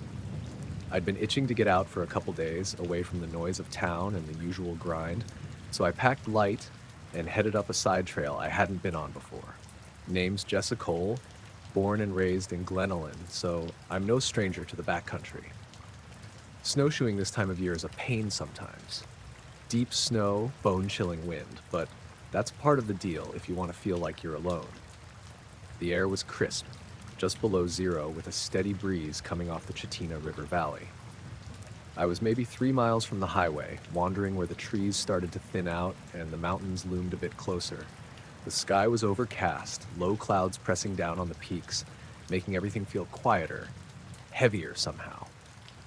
I was moving slow, boots crunching the crusted snow, when I spotted something odd through the trees.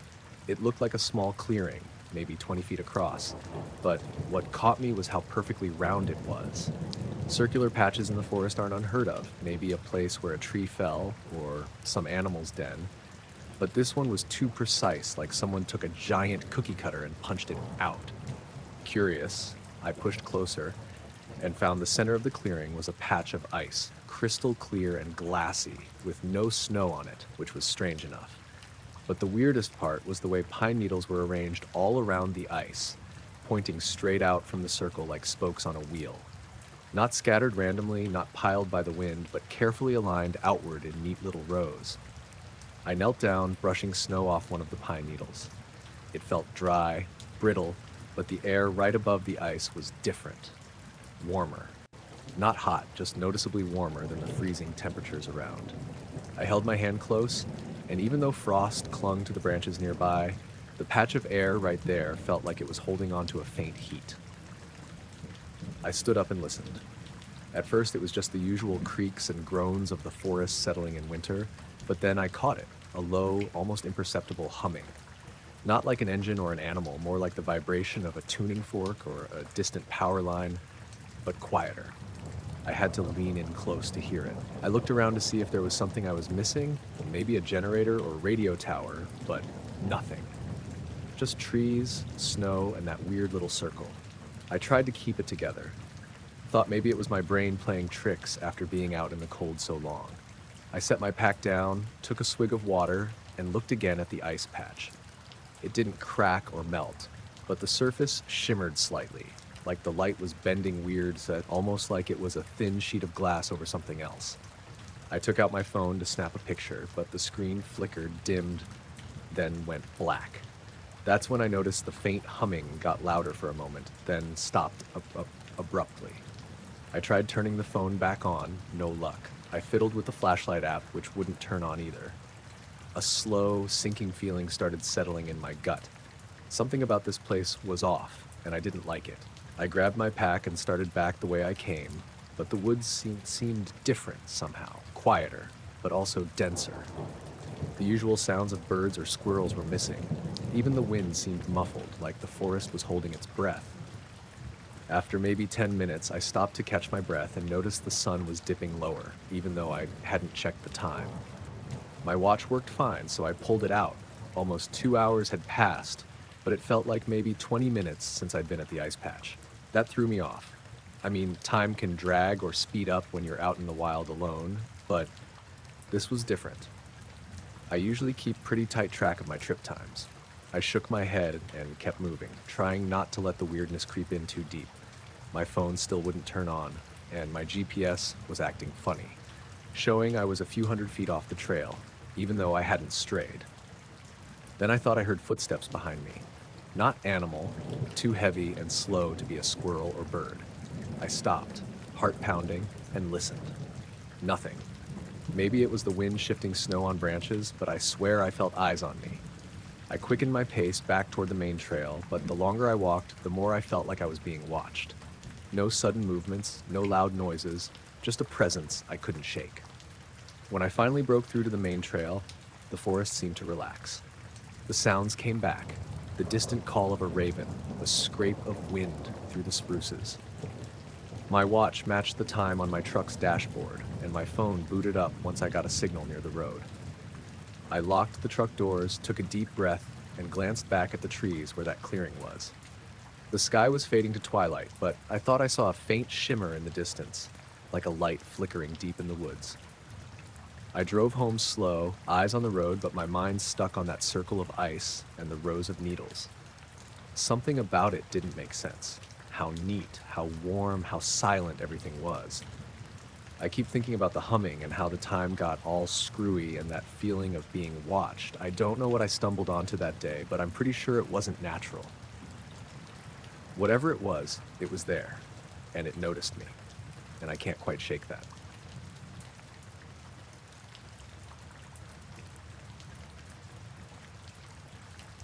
My name's Levi Kincaid, and I've been trapping around the gates of the Arctic for a good dozen years now.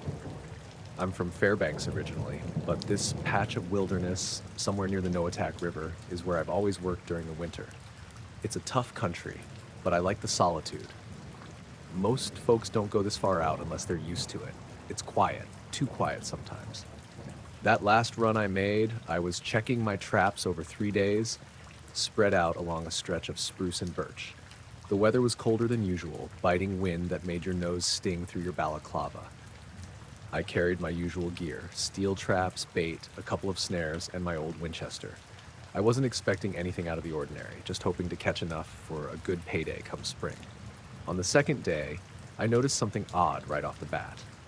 One of my traps, the one I set near a small creek bed, was smashed. Not just sprung, but bent out of shape, almost like someone tried to rip it out and dropped it in a hurry. The bait, which I'd carefully wrapped in fish skins to keep it fresh, was untouched. That stuck me right away. Usually, if a trap gets busted, the bait's gone too. Not this time. It was just sitting there, like whatever came by didn't want to touch it. I checked the other traps and found 2 more with the same treatment. Broken frames, bait left alone. Around those spots, the snow was disturbed in strange ways. The tracks didn't match anything I'd seen before, not wolf, bear, or wolverine. They were deeper and wider, but the pattern was irregular, almost like the thing that left them was limping, or maybe hopping. I sat down on a fallen log and stared at those prints for a good long while. My mind was racing through possibilities. Maybe some big moose crashed through, or a ravenous wolverine that decided to break traps for fun. But none of that made full sense. I had my radio with me, but signal was spotty, and I didn't want to waste battery calling in for nothing. So I kept moving, finishing my rounds with a tight knot in my stomach. That evening, back at camp, I built a fire and tried to shake the feeling that something was off. The sun was setting early now, and the sky was that deep, cold blue you only get this far north in late fall. The wind died down, and the trees stood motionless, like they were waiting. Then I saw it. At first, it was a faint glow just above the treetops, flickering slow and steady. I figured it was just my eyes playing tricks after a long day. But the light grew, pulsing in a rhythm that didn't match any radio code or emergency signal I knew. It was greenish with a touch of amber, and it spread across the horizon in waves, like a living thing breathing. I grabbed my binoculars, aiming toward the glow. There was no plane, no satellite, no helicopter. The sky was clear and full of stars, Orion and the Big Dipper hanging low. But this light, it moved against the wind, slow and deliberate, like it was searching. I reached for the radio to try to report what I was seeing, but the static came first, a hiss that quickly turned into soft murmurs. Voices, but nothing English or any language I recognized. They didn't form words I could catch, just patterns of sounds that seemed almost musical, like someone humming underwater. The hair on the back of my neck prickled, and I lowered the radio. I wasn't sure if it was a trick of the equipment or something else entirely. I sat by the fire, watching the light pulse on and off, each wave slower than the last, like a heartbeat. Around midnight, the wind picked up again, stirring the snow in little swirls. The light vanished as suddenly as it came, leaving the sky darker than before. I checked my traps again, just in case. Nothing was disturbed this time, not even fresh tracks. The next morning, I found more traps broken in the same way, bait untouched. The tracks were there too, leading away from camp in a path that made no sense, zigzagging through the trees before disappearing near a ridge. I packed up fast after that. The unease was creeping in full force. As I hiked out, I kept glancing back at the ridge, half expecting to see those lights again or something watching from the tree line. I didn't see the lights again, not that trip. But every time I check my traps now, even closer to town, I can't shake the feeling that something's there, watching, careful not to cross a line. And the strangest part, my radio still picks up those murmurs sometimes, static voices that don't belong to anyone. Just a faint reminder that whatever was out there didn't want me to find it, but wasn't ready to leave either.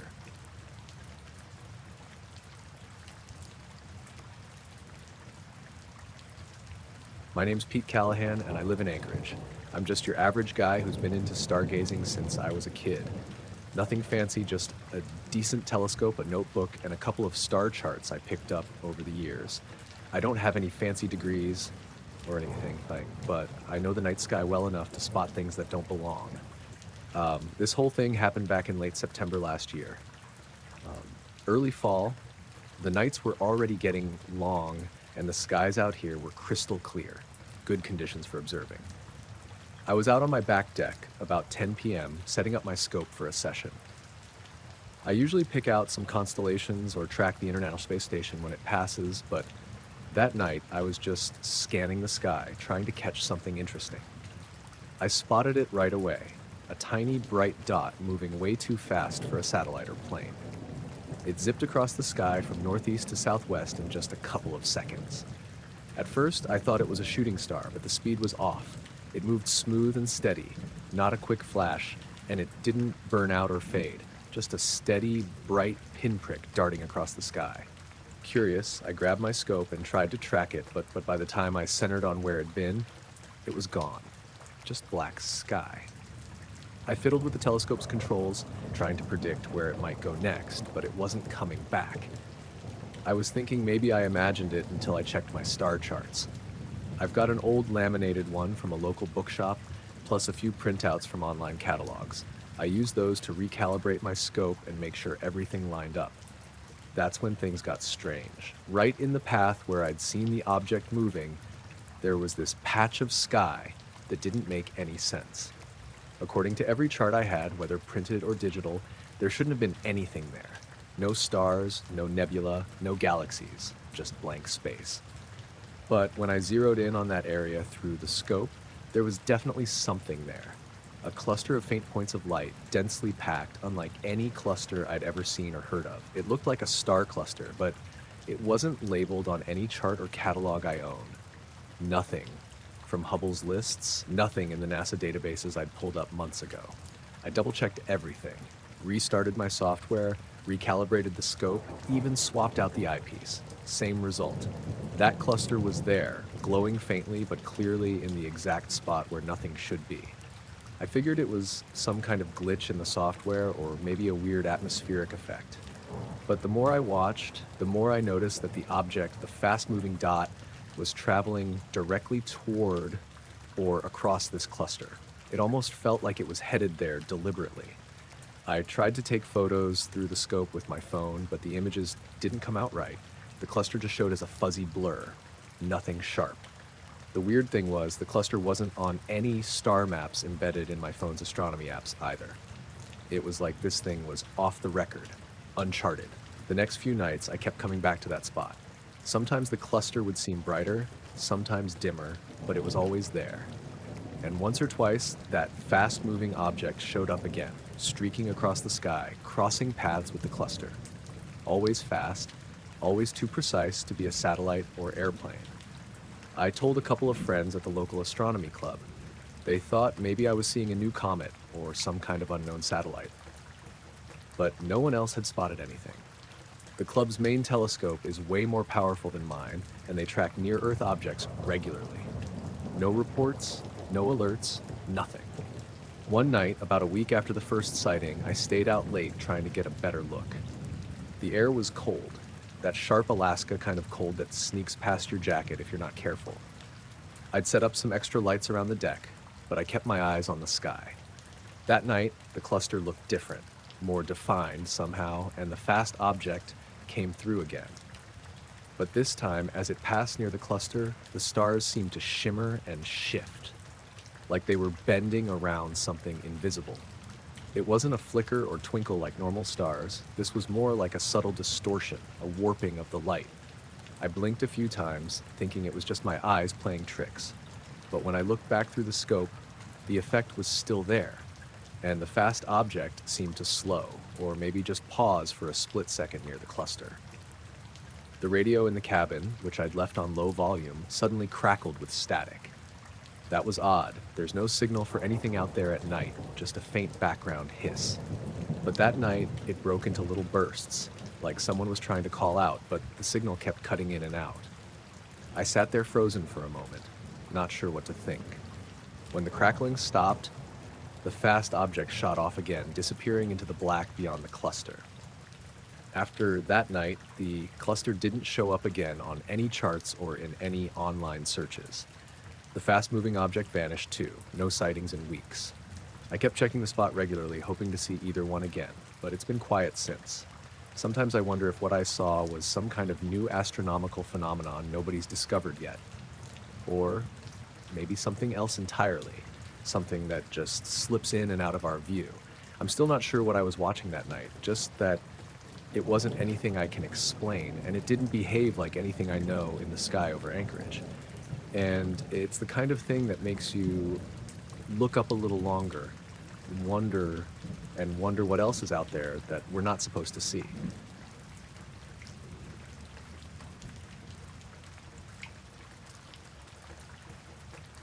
I was running the Snowcat on the Denali Highway just before the big blizzard hit last November. Name's Mark Jensen. Been working this route for about 5 years now. It's not fancy work, mostly clearing snow, keeping the road passable for the trucks and locals who need to get through. But out here, you learn to respect the land and the quiet. The mountains can be pretty unforgiving and the weather turns quick. You've got to keep your wits about you. That day started normal enough.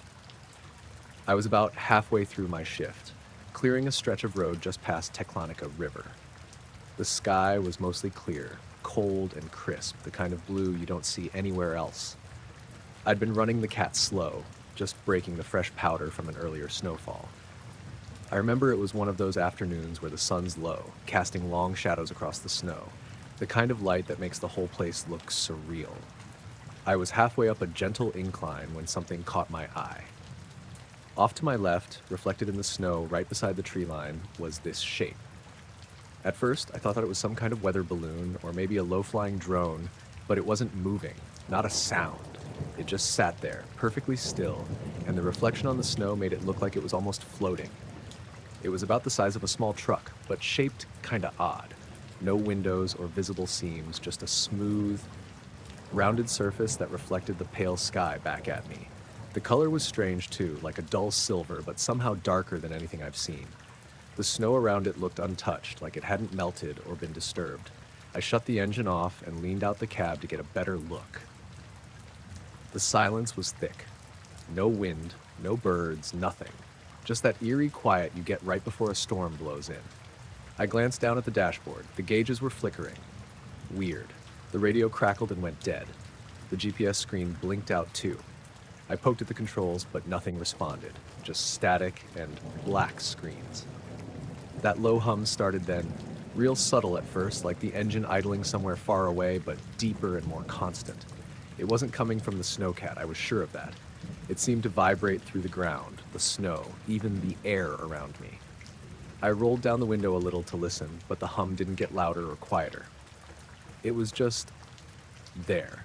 I remember feeling that knot in my stomach, the kind that creeps up when the weather shifts fast or something's wrong with the machines you depend on. I wanted to reach for my radio and call base, but the static was relentless. No luck. I glanced back toward the craft again. It hadn't moved. If anything, the snow around it was strangely undisturbed. No tracks or signs of how it got there. That made me uneasy. Out here, everything leaves a mark. The snow, the animals, the wind. But this was just clean, like it had appeared out of nowhere. The sky started to gray around the edges. I figured the storm was rolling in sooner than forecasted. That hum stayed steady, low and vibrating through my bones. I turned the snowcat back on to get moving before the weather got worse. That's when the instruments totally went haywire. The engine RPM jumped erratically. The windshield wipers wouldn't stop swiping. The temperature gauge spun like a busted compass. The only thing working right was the headlights, cutting through the early dusk. I tried to keep calm, but I could feel the snowcat shuddering, as if something was messing with it from outside. The hum didn't get louder, but the vibrations seemed to grow heavier, like something pressing down on the whole machine. I decided to back away slowly, keeping the craft in my sight. The whole time, my head was on a swivel, eyes flicking between the dashboard, the sky, and that smooth silver shape. The wind kicked up suddenly, whipping snow across the road in thick sheets. Visibility dropped to nothing in minutes. The hum faded as the blizzard rolled in, swallowed the craft, the road, everything. I eased the cat forward, letting the plow scrape through fresh powder as best I could. The GPS and radio still dead. I couldn't shake the feeling that something was watching, but I couldn't see a thing through the storm. It took me nearly 2 hours to get back to the highway's main junction. When I finally pulled off the road and climbed down from the cab, the blizzard had settled into a steady howl. I looked back the way I'd come. No tracks, no sign of anything unusual. The snow was fresh, deep, and undisturbed, like the road had never been touched that afternoon. Even the trees along the tree line showed no signs of disturbance. I called in to base on the satellite phone. The storm was bad enough to delay all clearing operations, and the other operators hadn't seen or heard anything strange. The next few days, I kept thinking about it. I drove the route again once the roads reopened, stopping at the spot where I'd seen the craft. Nothing. No impressions, no dents in the snow, no sound, no vibration. I even talked to a couple other operators and a ranger stationed nearby. No one reported anything unusual. I told myself maybe it was a trick of light or a weird atmospheric reflection, but the gauges, the radio static, that low vibration, they weren't easy to explain. It felt like something out of place, something I wasn't supposed to see, and the way it vanished, like it never touched the snow, it left me wondering what else might be out there, quiet and watching, waiting just beyond the edges of the storm. I still run that road, same as before. But sometimes when the wind is dead calm and the sky is that strange pale gray before a storm, I find myself glancing toward the tree line, half expecting to catch a flicker of that smooth silver shape again.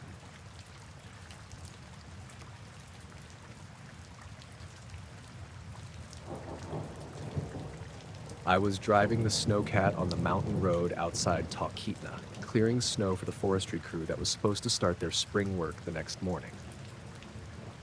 The sky was already gray that afternoon, low clouds creeping down the ridge like a slow-moving tide. I'd been up there all day, pushing through deep drifts and smoothing out the narrow road carved along the steep slopes. It's the kind of work where you're mostly alone, just you and the rumble of the engine and the wind out beyond the cabin glass. By late afternoon, the weather started shifting fast. 1 minute, I had decent visibility, trees lining the road, the snow packed tight. The next, a thick fog rolled in, the kind that clings to your clothes and seeps through every crack. Then the snow picked up, not heavy flakes, but a fine powder that whipped sideways and cut through the cabin windows with icy grit. I'd driven in whiteouts before, but this one felt different. The whole mountain seemed to vanish, like the road just ended at the edge of a blank wall. The GPS wasn't much help. It lagged, showing me where I should be, but not where I was. I slowed down, but visibility hovered just a few feet in front of the cat's treads. That's when I saw the eyes. At first, I thought it was a trick of the fog and snow, a reflection of my headlights on some icy patch, or maybe a trick of light on wet branches. but then the eyes blinked. Two bright, steady pinpoints, glowing faintly orange, fixed just beyond the tree line where the road curved around the ridge. I killed the engine, letting the cab fall into silence except for the wind rattling the frame. The eyes stayed there, watching. They didn't move or flicker like a deer's might. They were steady, like a pair of little lanterns set low in the brush. I reached for the radio and tried to call the forestry crew or the ranger station, but all I got was static. No crackle, no signal. Just that hollow buzz, like the whole mountain was blocking the airwaves. I squinted into the snow, but the shape behind the eyes didn't become clear. The tree line was dark, the branches weighed down with snow, but no shape emerged, no movement, no rustling. I waited maybe 5 minutes, trying to keep calm and figure out if it was some animal or just my imagination playing tricks. Then the storm seemed to ease a little. The wind dropped, the snow slowed.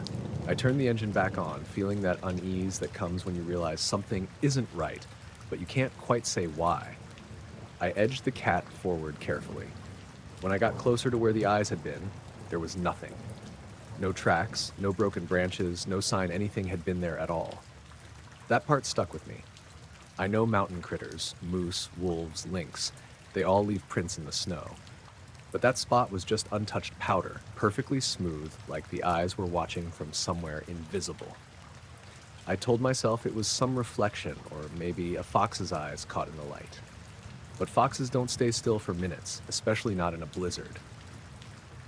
I finished the run, trying to shake the feeling. Back in town, the radio came back to life, and the forest crew was already packing up from the day.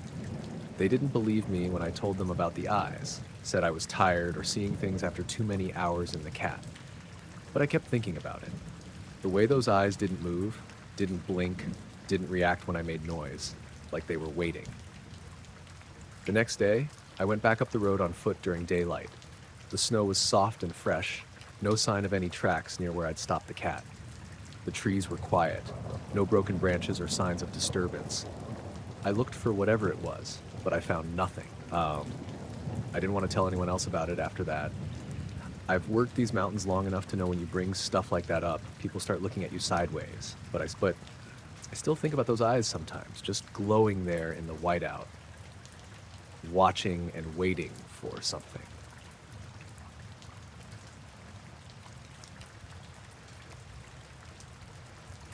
I was running a resupply route on the snow machine, hauling gear out near the Noatak River about 20 miles northwest of Kotzebue. It was late February, the kind of day where the cold bites through layers if you're not careful, but the sky was clear and the tundra stretched out wide and flat, all frozen white and endless. I'd been working this route for a couple years, nothing fancy, just making sure folks out on the trap lines and cabins got what they needed before spring showed up. The GPS on my snow machine was usually rock solid out here, the only thing I really trusted besides the wind and the sun's position. So, when the screen flickered and went black about halfway across the tundra, I figured maybe the battery was just low or the cold was messing with it. I pulled off the throttle, rolled to a stop, and reached for the GPS. It was cold in my gloves and the screen was blank for a good 10 seconds. Then it suddenly rebooted, but the map didn't look right.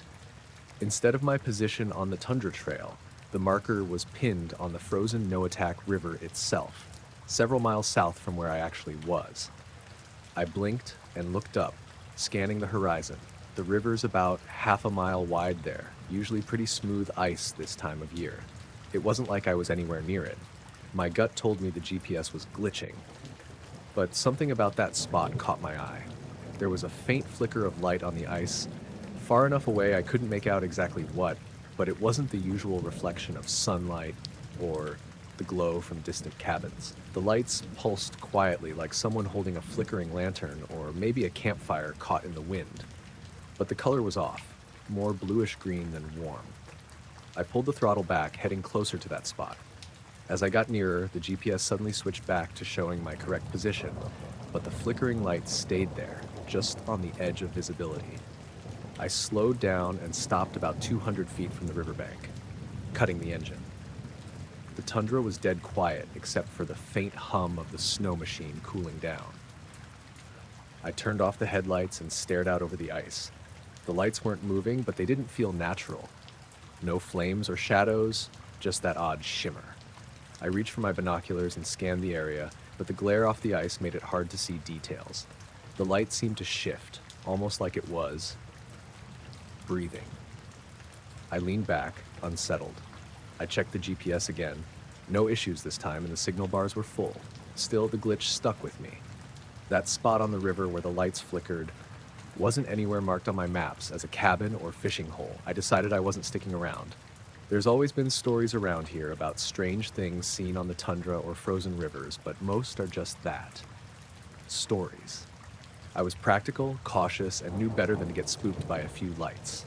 I fired up the snow machine again and headed back the way I'd come. The sky was clear and the stars hung bright and low, but the quiet felt heavier now, like the tundra was watching. As I crossed back over the trail, I glanced behind me. The flickering lights on the river were gone, completely vanished, as if they'd never been there at all. I pulled into Kotzebue that evening, tired and quiet. I told the folks at the shop about the GPS glitch and the weird lights, but most just shrugged it off. One old-timer gave me a look and said, "Tundra's got its own ways, eh? Keeps things close." I kept thinking about that spot on the river and the way the GPS had acted. A few days later, I checked the maps again. There was no new cabin, no recent activity reported near that part of the river. Sometimes when I'm out alone, I think about that flickering light, how it seemed alive watching, but without a shape or sound. It's not the kind of thing you see and forget, even if you want to. I haven't gone back there since.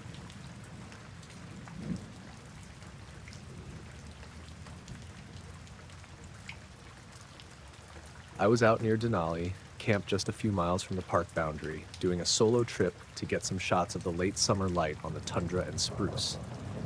I'd been at it for a week, carrying my gear, setting up near streams, and creeping close to moose or caribou when I could. I like the quiet, the way the world feels smaller out there. Just me and the lens and the mountains looming in the distance. That evening was starting out normal enough. The sun was dipping behind the peaks, the sky turning that deep indigo with streaks of pink and orange near the horizon. I was fiddling with the settings on my camera, trying to catch the last good light filtering through the trees. The forest there was thick, mostly spruce and birch, with patches of alder and some stubborn wildflowers. The air smelled cold but clean, with a faint hint of moss and wet wood. I was about to pack up and head back to camp when something caught my eye. A faint glow, drifting between the trunks maybe 100 feet away. At first, I thought it might be a flashlight from another camper or maybe a headlamp someone left on, but the glow was steady and pale, more like a soft ball of light than a beam.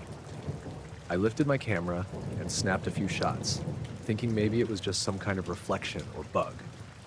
The light moved slowly, weaving through the underbrush and bending around tree trunks. It didn't flicker like a lantern or blink like a campfire. It was smooth and steady, almost like it was floating. Curious, I edged closer, careful not to make noise. The orb stayed just ahead, moving like it was following a path through the trees. I took more photos, switching lenses, zooming in as much as I could. The camera's shutter was quiet in the evening air. I called out softly a couple of times, but no response. No rustling or footsteps, nothing but the light drifting ahead, steady and calm. After a few minutes, the orb stopped near a fallen log, hovering maybe 3 feet off the ground. I held my breath, watching. Then it seemed to shimmer, the glow intensifying for a moment. That's when I thought I saw shapes inside it, vague outlines, like shadows or figures. Nothing solid or clear, just enough to make me blink twice. I lowered the camera and stared, but the orb was just a ball of light, nothing more. I thought maybe it was a trick of the light, or my eyes playing games in the low sun. I packed up slowly, keeping an eye on the spot, but when I looked again, the orb was gone. No sound, no movement, just the forest settling into twilight. Back at camp, I downloaded the photos and noticed the same thing. Faint, almost transparent shapes inside the glowing orb. I enhanced the images, tried different filters, but the shapes didn't clarify much. They looked humanoid, standing, or maybe crouching, but blurred and indistinct, like smoke or mist caught in the light. I asked the folks at the ranger station if anyone else had reported odd lights or anything strange that night. They shook their heads, said it was quiet up there, just the usual bears and wolves moving through. The next day, I went back to the spot with a friend, but we found nothing. No signs of campfires, no tracks, no way anything could have been there except the trees and the usual birds. I still look at those photos sometimes, wondering what I really saw. The forest was quiet that night, colder than usual maybe, and I can't shake the feeling that something was watching, or maybe just passing through. Either way, it was real enough for me to question everything I thought I knew about being out there.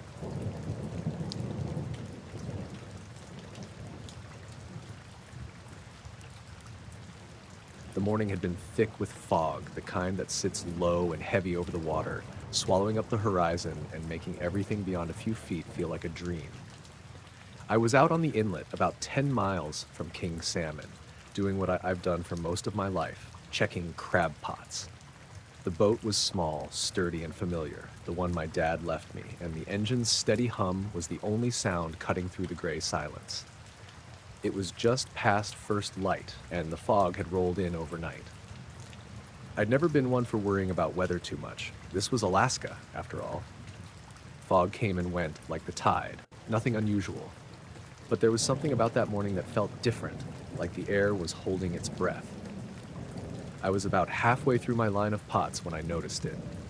A shape, or maybe a shadow, just ahead, about 50 yards out, drifting with the current. At first, I thought it was another fishing boat, maybe someone running late or just pulling gear, but there were no engine sounds, no waves either. The water around it was still as glass. I squinted through the fog, reaching for the binoculars. The shape was definitely a boat, at least it had the outline of one. No lights, no signs of movement, just a dark silhouette, maybe 20 or 30 feet long, sliding silently toward the shore. I checked my engine, running smooth, steady. Nothing wrong there. I called on the radio to see if anyone else was out near me, but just static. The fog muffled everything. Curiosity got the better of me, so I throttled back and edged closer. The silhouette stayed just beyond where I could see clearly, and the fog was so thick I couldn't make out any details. No windows, no cabin, just a smooth, dark shape gliding along like it was part of the water itself. I tried to call out, but my voice sounded small, swallowed by the mist. I glanced down at the gear, everything normal. No boat could move that quietly without engines, but I heard nothing. No engine, no waves, no wakes. The silhouette kept drifting closer to shore, edging along the shallow water near the tree line. I was about to turn around, thinking maybe I was getting caught in some kind of trick of the light, when the boat seemed to slow and then just stop. I pulled in tight to the shoreline, engine idling low. The fog was so thick now I could barely see past the bow of my own boat. I reached for my flashlight and pointed it toward the silhouette, hoping the beam would cut through the haze. Nothing. The shape didn't react. It was like a shadow frozen in place. I killed the engine and listened. The usual calls of gulls and the slap of waves on driftwood had quieted to almost nothing. The silence was absolute, like the world had gone still. Then, without warning, the shape started to dissolve. I don't mean like it sank or moved away. I mean it literally thinned, as if it was made of mist or smoke, spreading out until it was just gone. I rubbed my eyes and looked again, but the silhouette was gone. No boat, no shadow, no trace of anything where it had been just moments before. I sat there a long time, not daring to move. The fog started to lift slowly, and with it, the sounds of the inlet came back. Birds, distant calls, the slap of water on wood. I checked my watch. 10 minutes had passed, maybe more, but the last part felt strange, like something was missing. I started the engine and headed back to the dock, my heart heavier than it had any right to be for a simple morning on the water. At the marina, I told a few old-timers about what I'd seen, but they just laughed it off, said it was probably fog and tricks of light. Maybe they were right. Maybe I was just tired. But since then, whenever I go out near that inlet, I catch myself watching the water more closely. Waiting, maybe, for something I can't explain.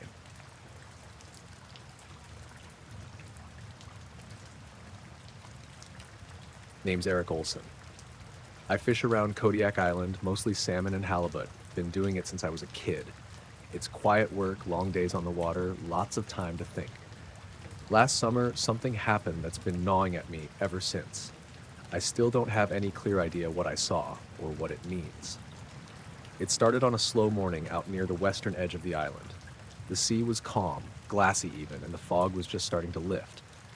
I was checking my nets, drifting a bit, when I noticed something weird just below the surface. Not far from the boat, there was this huge, dark shape moving underwater, big enough to cast a shadow that stretched beneath the boat. It wasn't a whale or a bear swimming. I've seen plenty of both, and this was different. The shape was elongated, almost smooth, with no fins or anything sticking out. It glided along like it was gliding rather than swimming. What got me was the ripples. Usually, when something moves through water, the waves break and scatter all over, but this was different. The ripples were precise, almost geometric, like a pattern drawn carefully across the water. It was as if something was deliberately shaping the waves around it, almost too exact to be natural. I froze for a moment, staring. The thing didn't make a sound. The water stayed glassy smooth except for those strange ripples. I reached for my binoculars, but the fog was thick enough to blur the view, and by the time I focused, the shape was gone, like it slipped through the water silently and disappeared. I tried not to freak out. I mean, I've been on the water all my life, seen odd things, shadows under the water, strange lights at night, odd fish, but this was something else. I went back to my nets, but the feeling didn't leave me. Something about the water felt wrong, like the calm was a mask hiding something beneath. The next day, when I pulled up my nets near the same spot, I found pieces of strange debris tangled up in them. At first, I thought it was just junk, maybe some kind of marine litter, old bits of metal or gear lost by a ship. But this stuff was different. It was lightweight, silvery, with no rust or barnacles. The edges were too smooth, almost machined, but with no markings or signs of manufacture, like it didn't belong anywhere. I showed it to some other fishermen at the dock, but no one recognized it. Some joked it was space junk or old military gear, but none of it made much sense. I kept the pieces in a box at home. Sometimes I'd pick them up, feel the cold metal, and wonder where they really came from. Over the next few days, I noticed little things out on the water. The fog would come in thick and fast, just like that, and then vanish. My compass started acting up, needle jumping around like there was a magnet nearby, but there wasn't anything I could find. At night, when I was anchored, my radio sometimes crackled with faint static, but no voices. Just a low hum that I couldn't place. It didn't last long, but it was enough to keep me on edge. I told myself it was just the isolation getting to me. Being out there alone, with nothing but the sea and sky for company, it's easy to let your mind play tricks. But I couldn't shake the feeling that whatever I saw beneath the water was still out there, watching, moving just beneath the surface, silent and deliberate. I don't know what it was, and I don't expect anyone else to believe me. But I'm certain I saw something that morning. Something not quite natural. Something that left traces I can't explain. I packed up my gear after that week and took a break from fishing near Kodiak. The sea felt different now, like it held secrets I wasn't meant to know. Still, I keep those pieces of metal close, hoping maybe one day I'll figure out what the water tried to show me.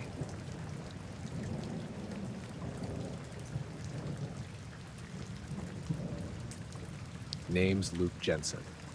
I've been flying small planes in Alaska for a little over 15 years now, mostly hauling mail and supplies to the tiniest outposts where the roads just don't go.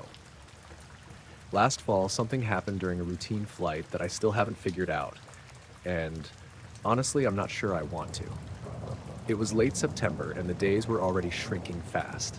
I was flying from Fairbanks to a village called Tanacross. Real small place, just a few dozen folks, mostly subsistence hunters, and a couple of families who'd been there for generations. I was on a typical route, just carrying a mix of mail, packages, and a few groceries. Nothing special, and the weather was clear, crisp, typical fall day for the interior. I took off mid-morning, everything running smooth. The plane was my trusty old Cessna 206, nothing fancy but dependable. As I climbed above the tree line, I noticed something odd out my window. At first it was subtle, almost easy to miss. There were these bright white orbs, maybe the size of a basketball, floating just a few hundred feet away from me. They weren't blinking or anything, just steady, glowing white, and they moved smoothly in the air. What really got me was how they were arranged, like they were locked in a perfect circle, almost like a miniature constellation just hovering there. I did a double take, checking the gauges and making sure it wasn't a reflection on the glass or some kind of optical illusion. Nope. The orbs stayed in formation, circling the plane in a slow, measured way. No sound at all, just this eerie calm. I reached for the radio to tell someone, but the channel was quiet. No chatter from the village or anyone else. I tried calling Tanacross on the emergency frequency, but nothing. I glanced down at the controls. Everything was normal. The plane was steady, engines humming like always, but those orbs stayed with me, circling, perfectly timed, like they were watching. For several minutes, I just kept my eyes on them. I didn't want to do anything sudden or risk upsetting whatever was going on. The light was so pure and bright, but somehow not harsh. It lit the clouds faintly when I looked up. I thought maybe a drone or something, but out here? Not likely. Plus, the formation was too precise, almost mechanical. When I finally got close to Tanacross, I made my descent, still keeping an eye on the orbs. They didn't follow me all the way down, but they stayed visible until I was about 2 miles out.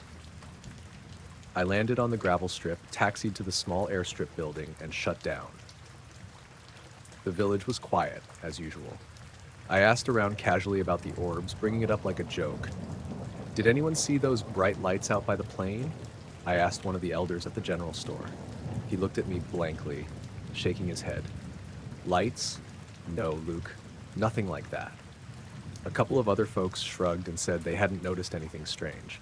I figured maybe it was just me or some kind of trick of the light, but something didn't sit right. That night, back at the small bunkhouse I usually crash in when I'm on these runs, I kept thinking about those orbs. I checked my log, looked for anything unusual in the flight data. Nothing. The next morning, the sky was clear again and I flew back without incident. No orbs, no lights. Since then, I've flown that route dozens of times. Never saw those lights again. But sometimes when I'm up there alone, the memory of those perfect white orbs circling my plane just drifts back, like something quiet, patient, watching without a word.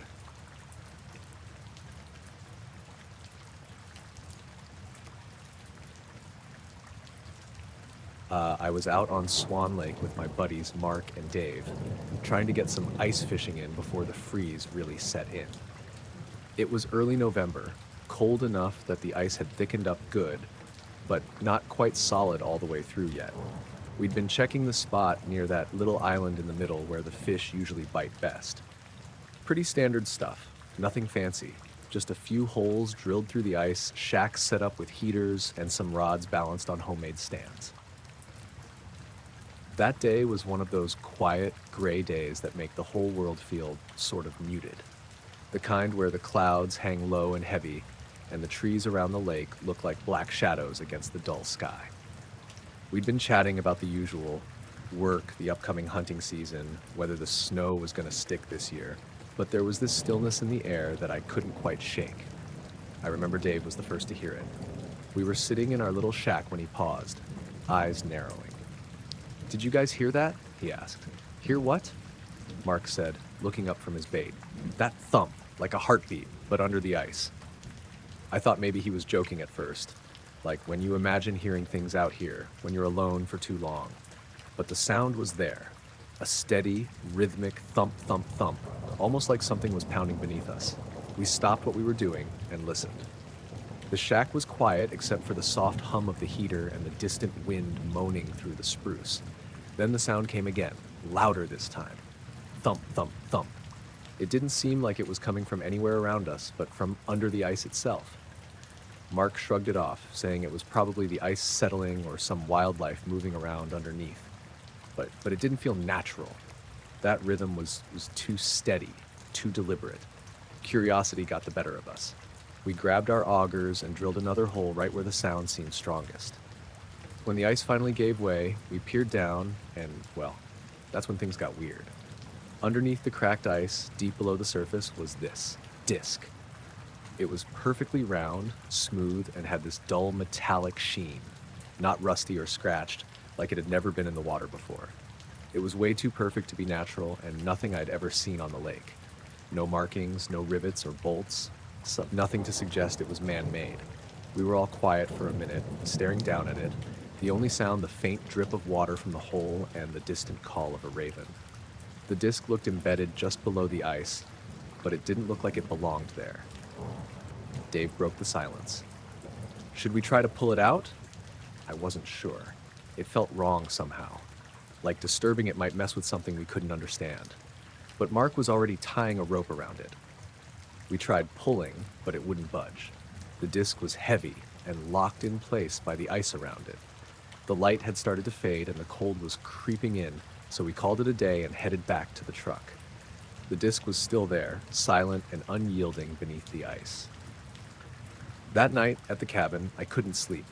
I kept hearing that rhythmic thumping in my head, like it was echoing beneath my skin. I even woke up once, sure I could hear it outside, but the windows just showed a thick, starless night. The next morning, when we went back, the disc was gone. No chunks of ice broken away, no signs it had been pulled out or dragged off, just gone, like it was never there. We checked the spot carefully, looking for any clue, but the ice was smooth and unmarked. I still don't know what that was, a piece of some old abandoned gear, something someone lost and never reported, or something else entirely. Whatever it was, it left that steady thumping in my mind for days afterward, like a pulse, keeping time with something I'll probably never understand.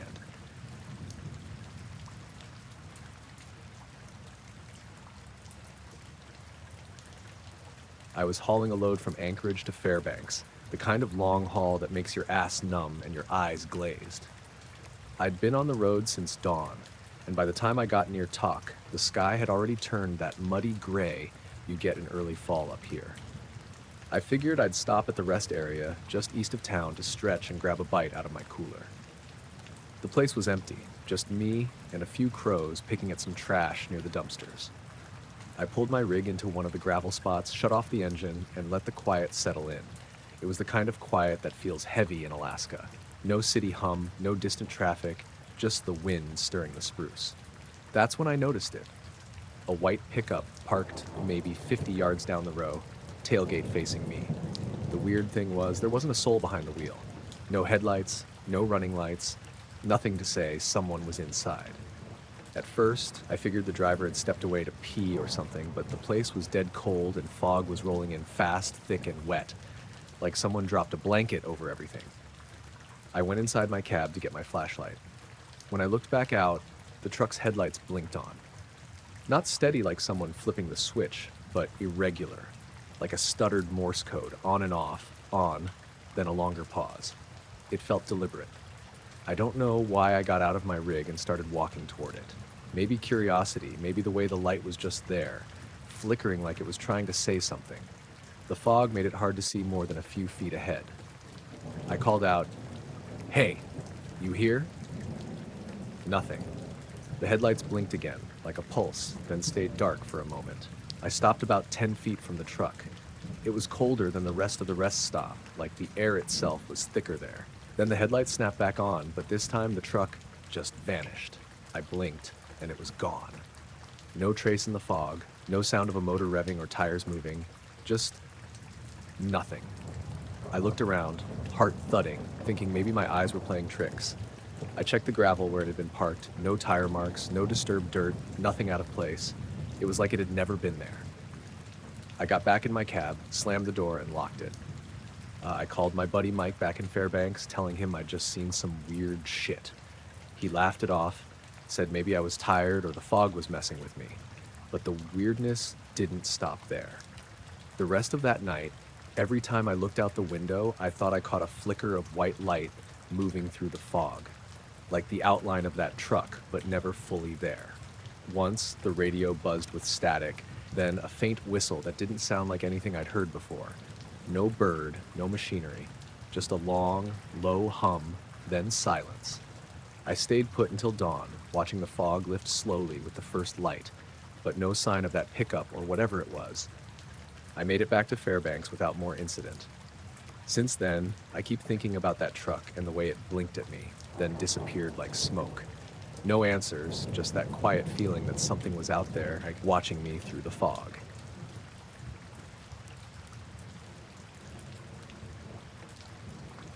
I'm Gabe Carlson.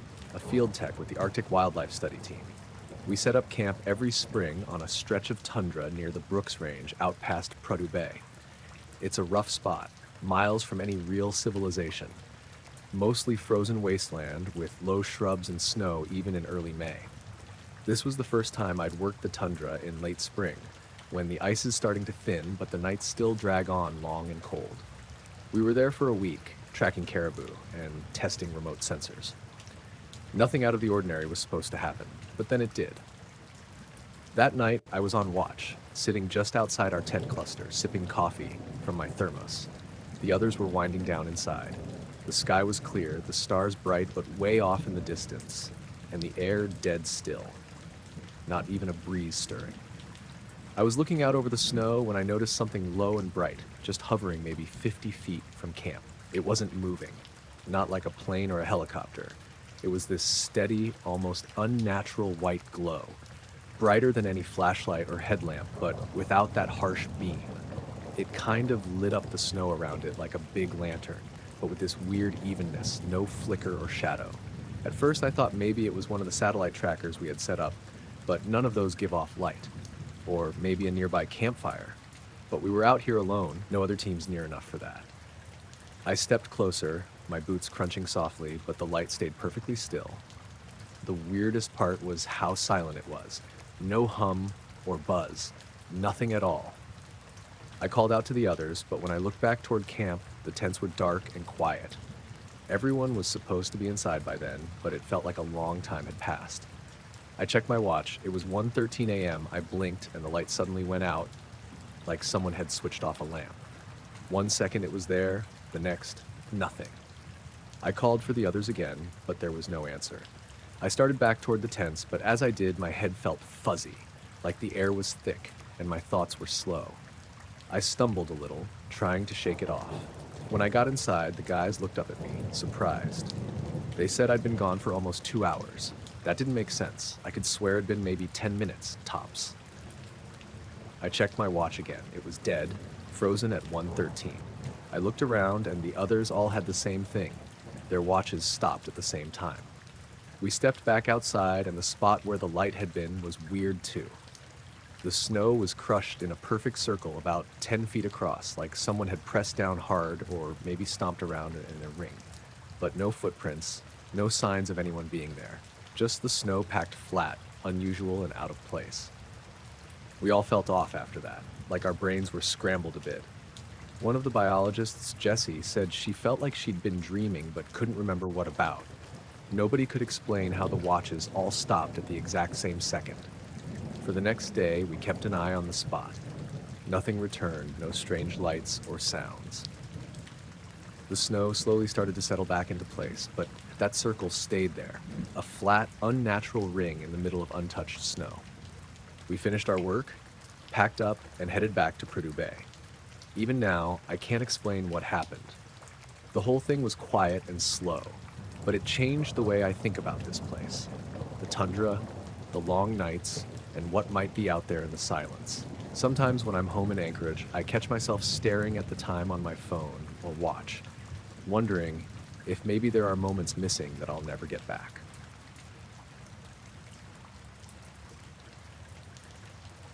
Name's Eli Thompson. I fish on the Yukon River just outside of Eagle, Alaska. Been at it most of my life, and while the river's taught me plenty about patience and the way the land moves, it's also given me a few moments that don't sit right, like what I saw one early morning last October. I'd been out before dawn, setting nets near a bend just north of town. The air was cold enough to make my breath puff like steam, but calm. No wind, just that thick silence that only a river this big can have in the early light. I like mornings like that, peaceful, nothing rushing.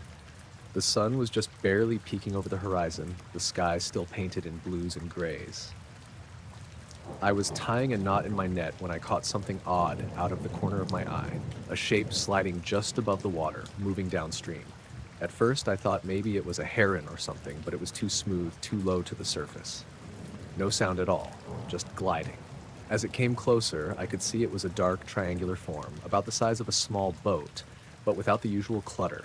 No motor, no wake, no reflection in the river. That last part was the weirdest. Normally, anything on water throws a shadow or a reflection, even in this dim light. But this thing? Nothing. Like it was there, but not quite part of the world. I squinted, trying to make out details. The edges looked sharp, almost glowing faintly along the tips, but there was no blinking light or anything like a running light. It moved with a smoothness that felt unnatural. No bobbing, no shift with the current, just steady, deliberate movement. I grabbed my camera from the side of the boat, but by the time I aimed and tapped the screen, it was already passing the bend. I thought maybe I'd caught something on video, but the screen just went dark. The camera wouldn't turn on for a few seconds, then worked fine again. Strange timing. I nudged the boat forward, trying to keep the thing in sight, but it was slipping behind a bank where a fog had started to roll in thick and fast. It disappeared completely once it reached the mist. And I waited for a few minutes, eyes straining, but no sign of it coming back out.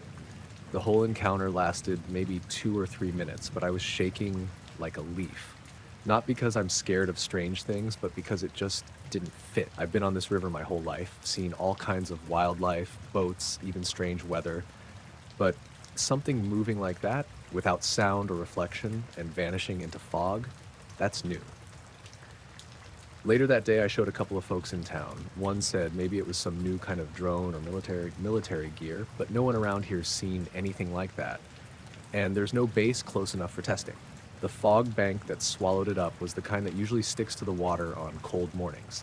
Nothing unusual. Since then, I keep thinking about the way it moved, how the air didn't seem to ripple around it like it was part of the mist itself.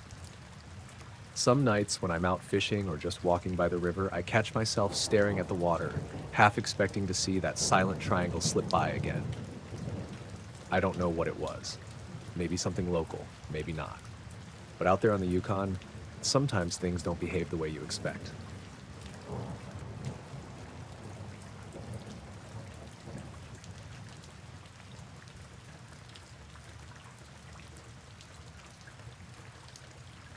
I was up in Alaska visiting my sister and her husband for a couple weeks last August. They're just outside of Palmer, not too far off the Glen Highway. I'd never been up that far north before, not even close. I'm from around Temple, Texas, born and raised. I'd seen pictures, of course, but being there in person was something else. Everything was bigger, quieter, cleaner. Even the way the air smelled was different. I'd wake up and just stand on their porch for 10, 15 minutes breathing it in like it was medicine. One afternoon, about a week into the trip, my brother-in-law, Jack, asked if I'd help him gather some deadfall out past his neighbor's property. He heats mostly with wood and wanted to get ahead for winter. It'd been rainy the day before, but the sun came out that morning and things were drying up enough to walk the woods without sinking into muck. We headed out a little before 3, him with the chainsaw and me hauling a tarp and a hatchet just in case. The spot was maybe half a mile back from the road, down a little ATV trail through spruce and alder. Ground was soft but manageable, mostly moss and roots. We took our time, stopping here and there to check logs for rot or bugs. About 30 minutes in, we found a good patch, dry, fallen stuff, and got to work. Nothing weird yet. Just birds, wind through the trees, the occasional squirrel cussing us out. It wasn't until we were wrapping up that something felt off. I remember Jack paused while cutting through a decent-sized trunk. He shut the saw off and tilted his head like he was listening. I didn't hear anything right away, just quiet. Then I caught it too, this low humming sound. Not like a plane, not that loud or high-pitched. It was softer, kind of muffled, like it was behind a wall or under the ground, but it was definitely there. It went on for maybe 10 seconds, then stopped. Jack looked at me, eyebrows raised. I shrugged. Could have been anything, I figured. Pipeline, maybe a snow machine way off in the distance. We didn't talk about it. 5 minutes later, we started heading back with a tarp full of split logs between us. That's when I saw it. Or I guess I should say, we saw it. We were maybe 20 yards off the trail, walking back the way we came, when I spotted something through the trees. I thought it was metal at first, shiny, curved, sticking up through the brush like a piece of a wrecked plane. I stopped and pointed it out. Jack squinted, dropped the tarp. We walked over maybe 50, 60 feet through some thick undergrowth. What we found didn't look like any plane crash I've ever seen. The thing was half buried in the ground at an angle, like it had come down and just sunk into the dirt without much of a crater. No scorch marks, no broken trees. It was shaped kind of like a teardrop, or maybe a beetle shell, sleek, smooth, metallic, but dull, almost a charcoal color. No rivets, no seams, no writing. Just one long, curved shape, maybe the size of a pickup. Not huge, but not small either. It didn't smell like fuel or oil. Didn't smell like anything, really. Jack didn't say a word, just stared at it. I walked around to the other side and noticed what looked like a crack or seam running partway down the middle. I didn't touch it. Neither of us did. The weirdest part? There was no sound. The forest went quiet. No birds, no bugs, not even the wind. After a minute or two, I said we needed to report it. Jack nodded, kind of slow, like he wasn't all there. We marked the spot with one of his gloves on a branch and headed back to the house. The whole way out, I kept looking over my shoulder. Jack called the troopers first, who bounced him to the FAA, who bounced him again. Eventually, someone gave him a number for some government agency. I didn't catch the name. And within a couple hours, 2 men showed up at the house in a dark Suburban. No plates. I remember that because Jack pointed it out to me before they pulled in. The guys were dressed like surveyors. Khaki pants, black jackets, no logos. Polite enough, but they didn't introduce themselves or shake hands. Just asked where we'd seen it and if we could take them there. So we did. It was around 7 by then. Still light out, just starting to turn golden. We hiked back in, same route, same trail. Took about 20 minutes. I was nervous, heart thumping the whole way. Not scared exactly, just off. We got to the spot where we'd marked the tree with the glove. It was gone. No metal, no shape, not even a dent in the ground where it had been. Just a patch of moss and leaves like nothing had ever been there. The branch we'd left the glove on was snapped clean off and lying on the ground. I stood there, just staring. Jack didn't say anything. One of the government guys walked the area with a little device in his hand that looked like a radio or scanner. No beeping, no reaction, just him sweeping back and forth like he was doing a job he didn't care about. The other guy asked us again to describe what we saw. Jack did most of the talking. I chimed in here and there. They didn't react, just nodded, jotted notes on a little pad. Never once looked surprised. After a few more minutes, they thanked us, turned around, and left. Didn't ask for photos, though we didn't have any, and didn't take our names. Jack followed them back out. I lingered for a second longer. There was something strange about the ground. Not dug up, not trampled, but the moss where the thing had been, it was flat, like something heavy had sat there. And there were these faint streaks in the dirt, like someone had brushed the forest floor smooth. That night I didn't sleep well. Neither did Jack. We didn't talk about it much after. I think it rattled him worse than he let on. A couple days later, I flew back to Texas. Before I left, I asked him if he'd gone back out there. He shook his head and said, "No point." Then he told me the trail was blocked now. Somebody had put up a no trespassing sign just past his neighbor's lot. Fresh barbed wire, too. Said it wasn't there before. He didn't want to push it. Can't blame him. I know what I saw. We both saw it. But whatever it was, someone got there fast, and they made sure it disappeared without a trace.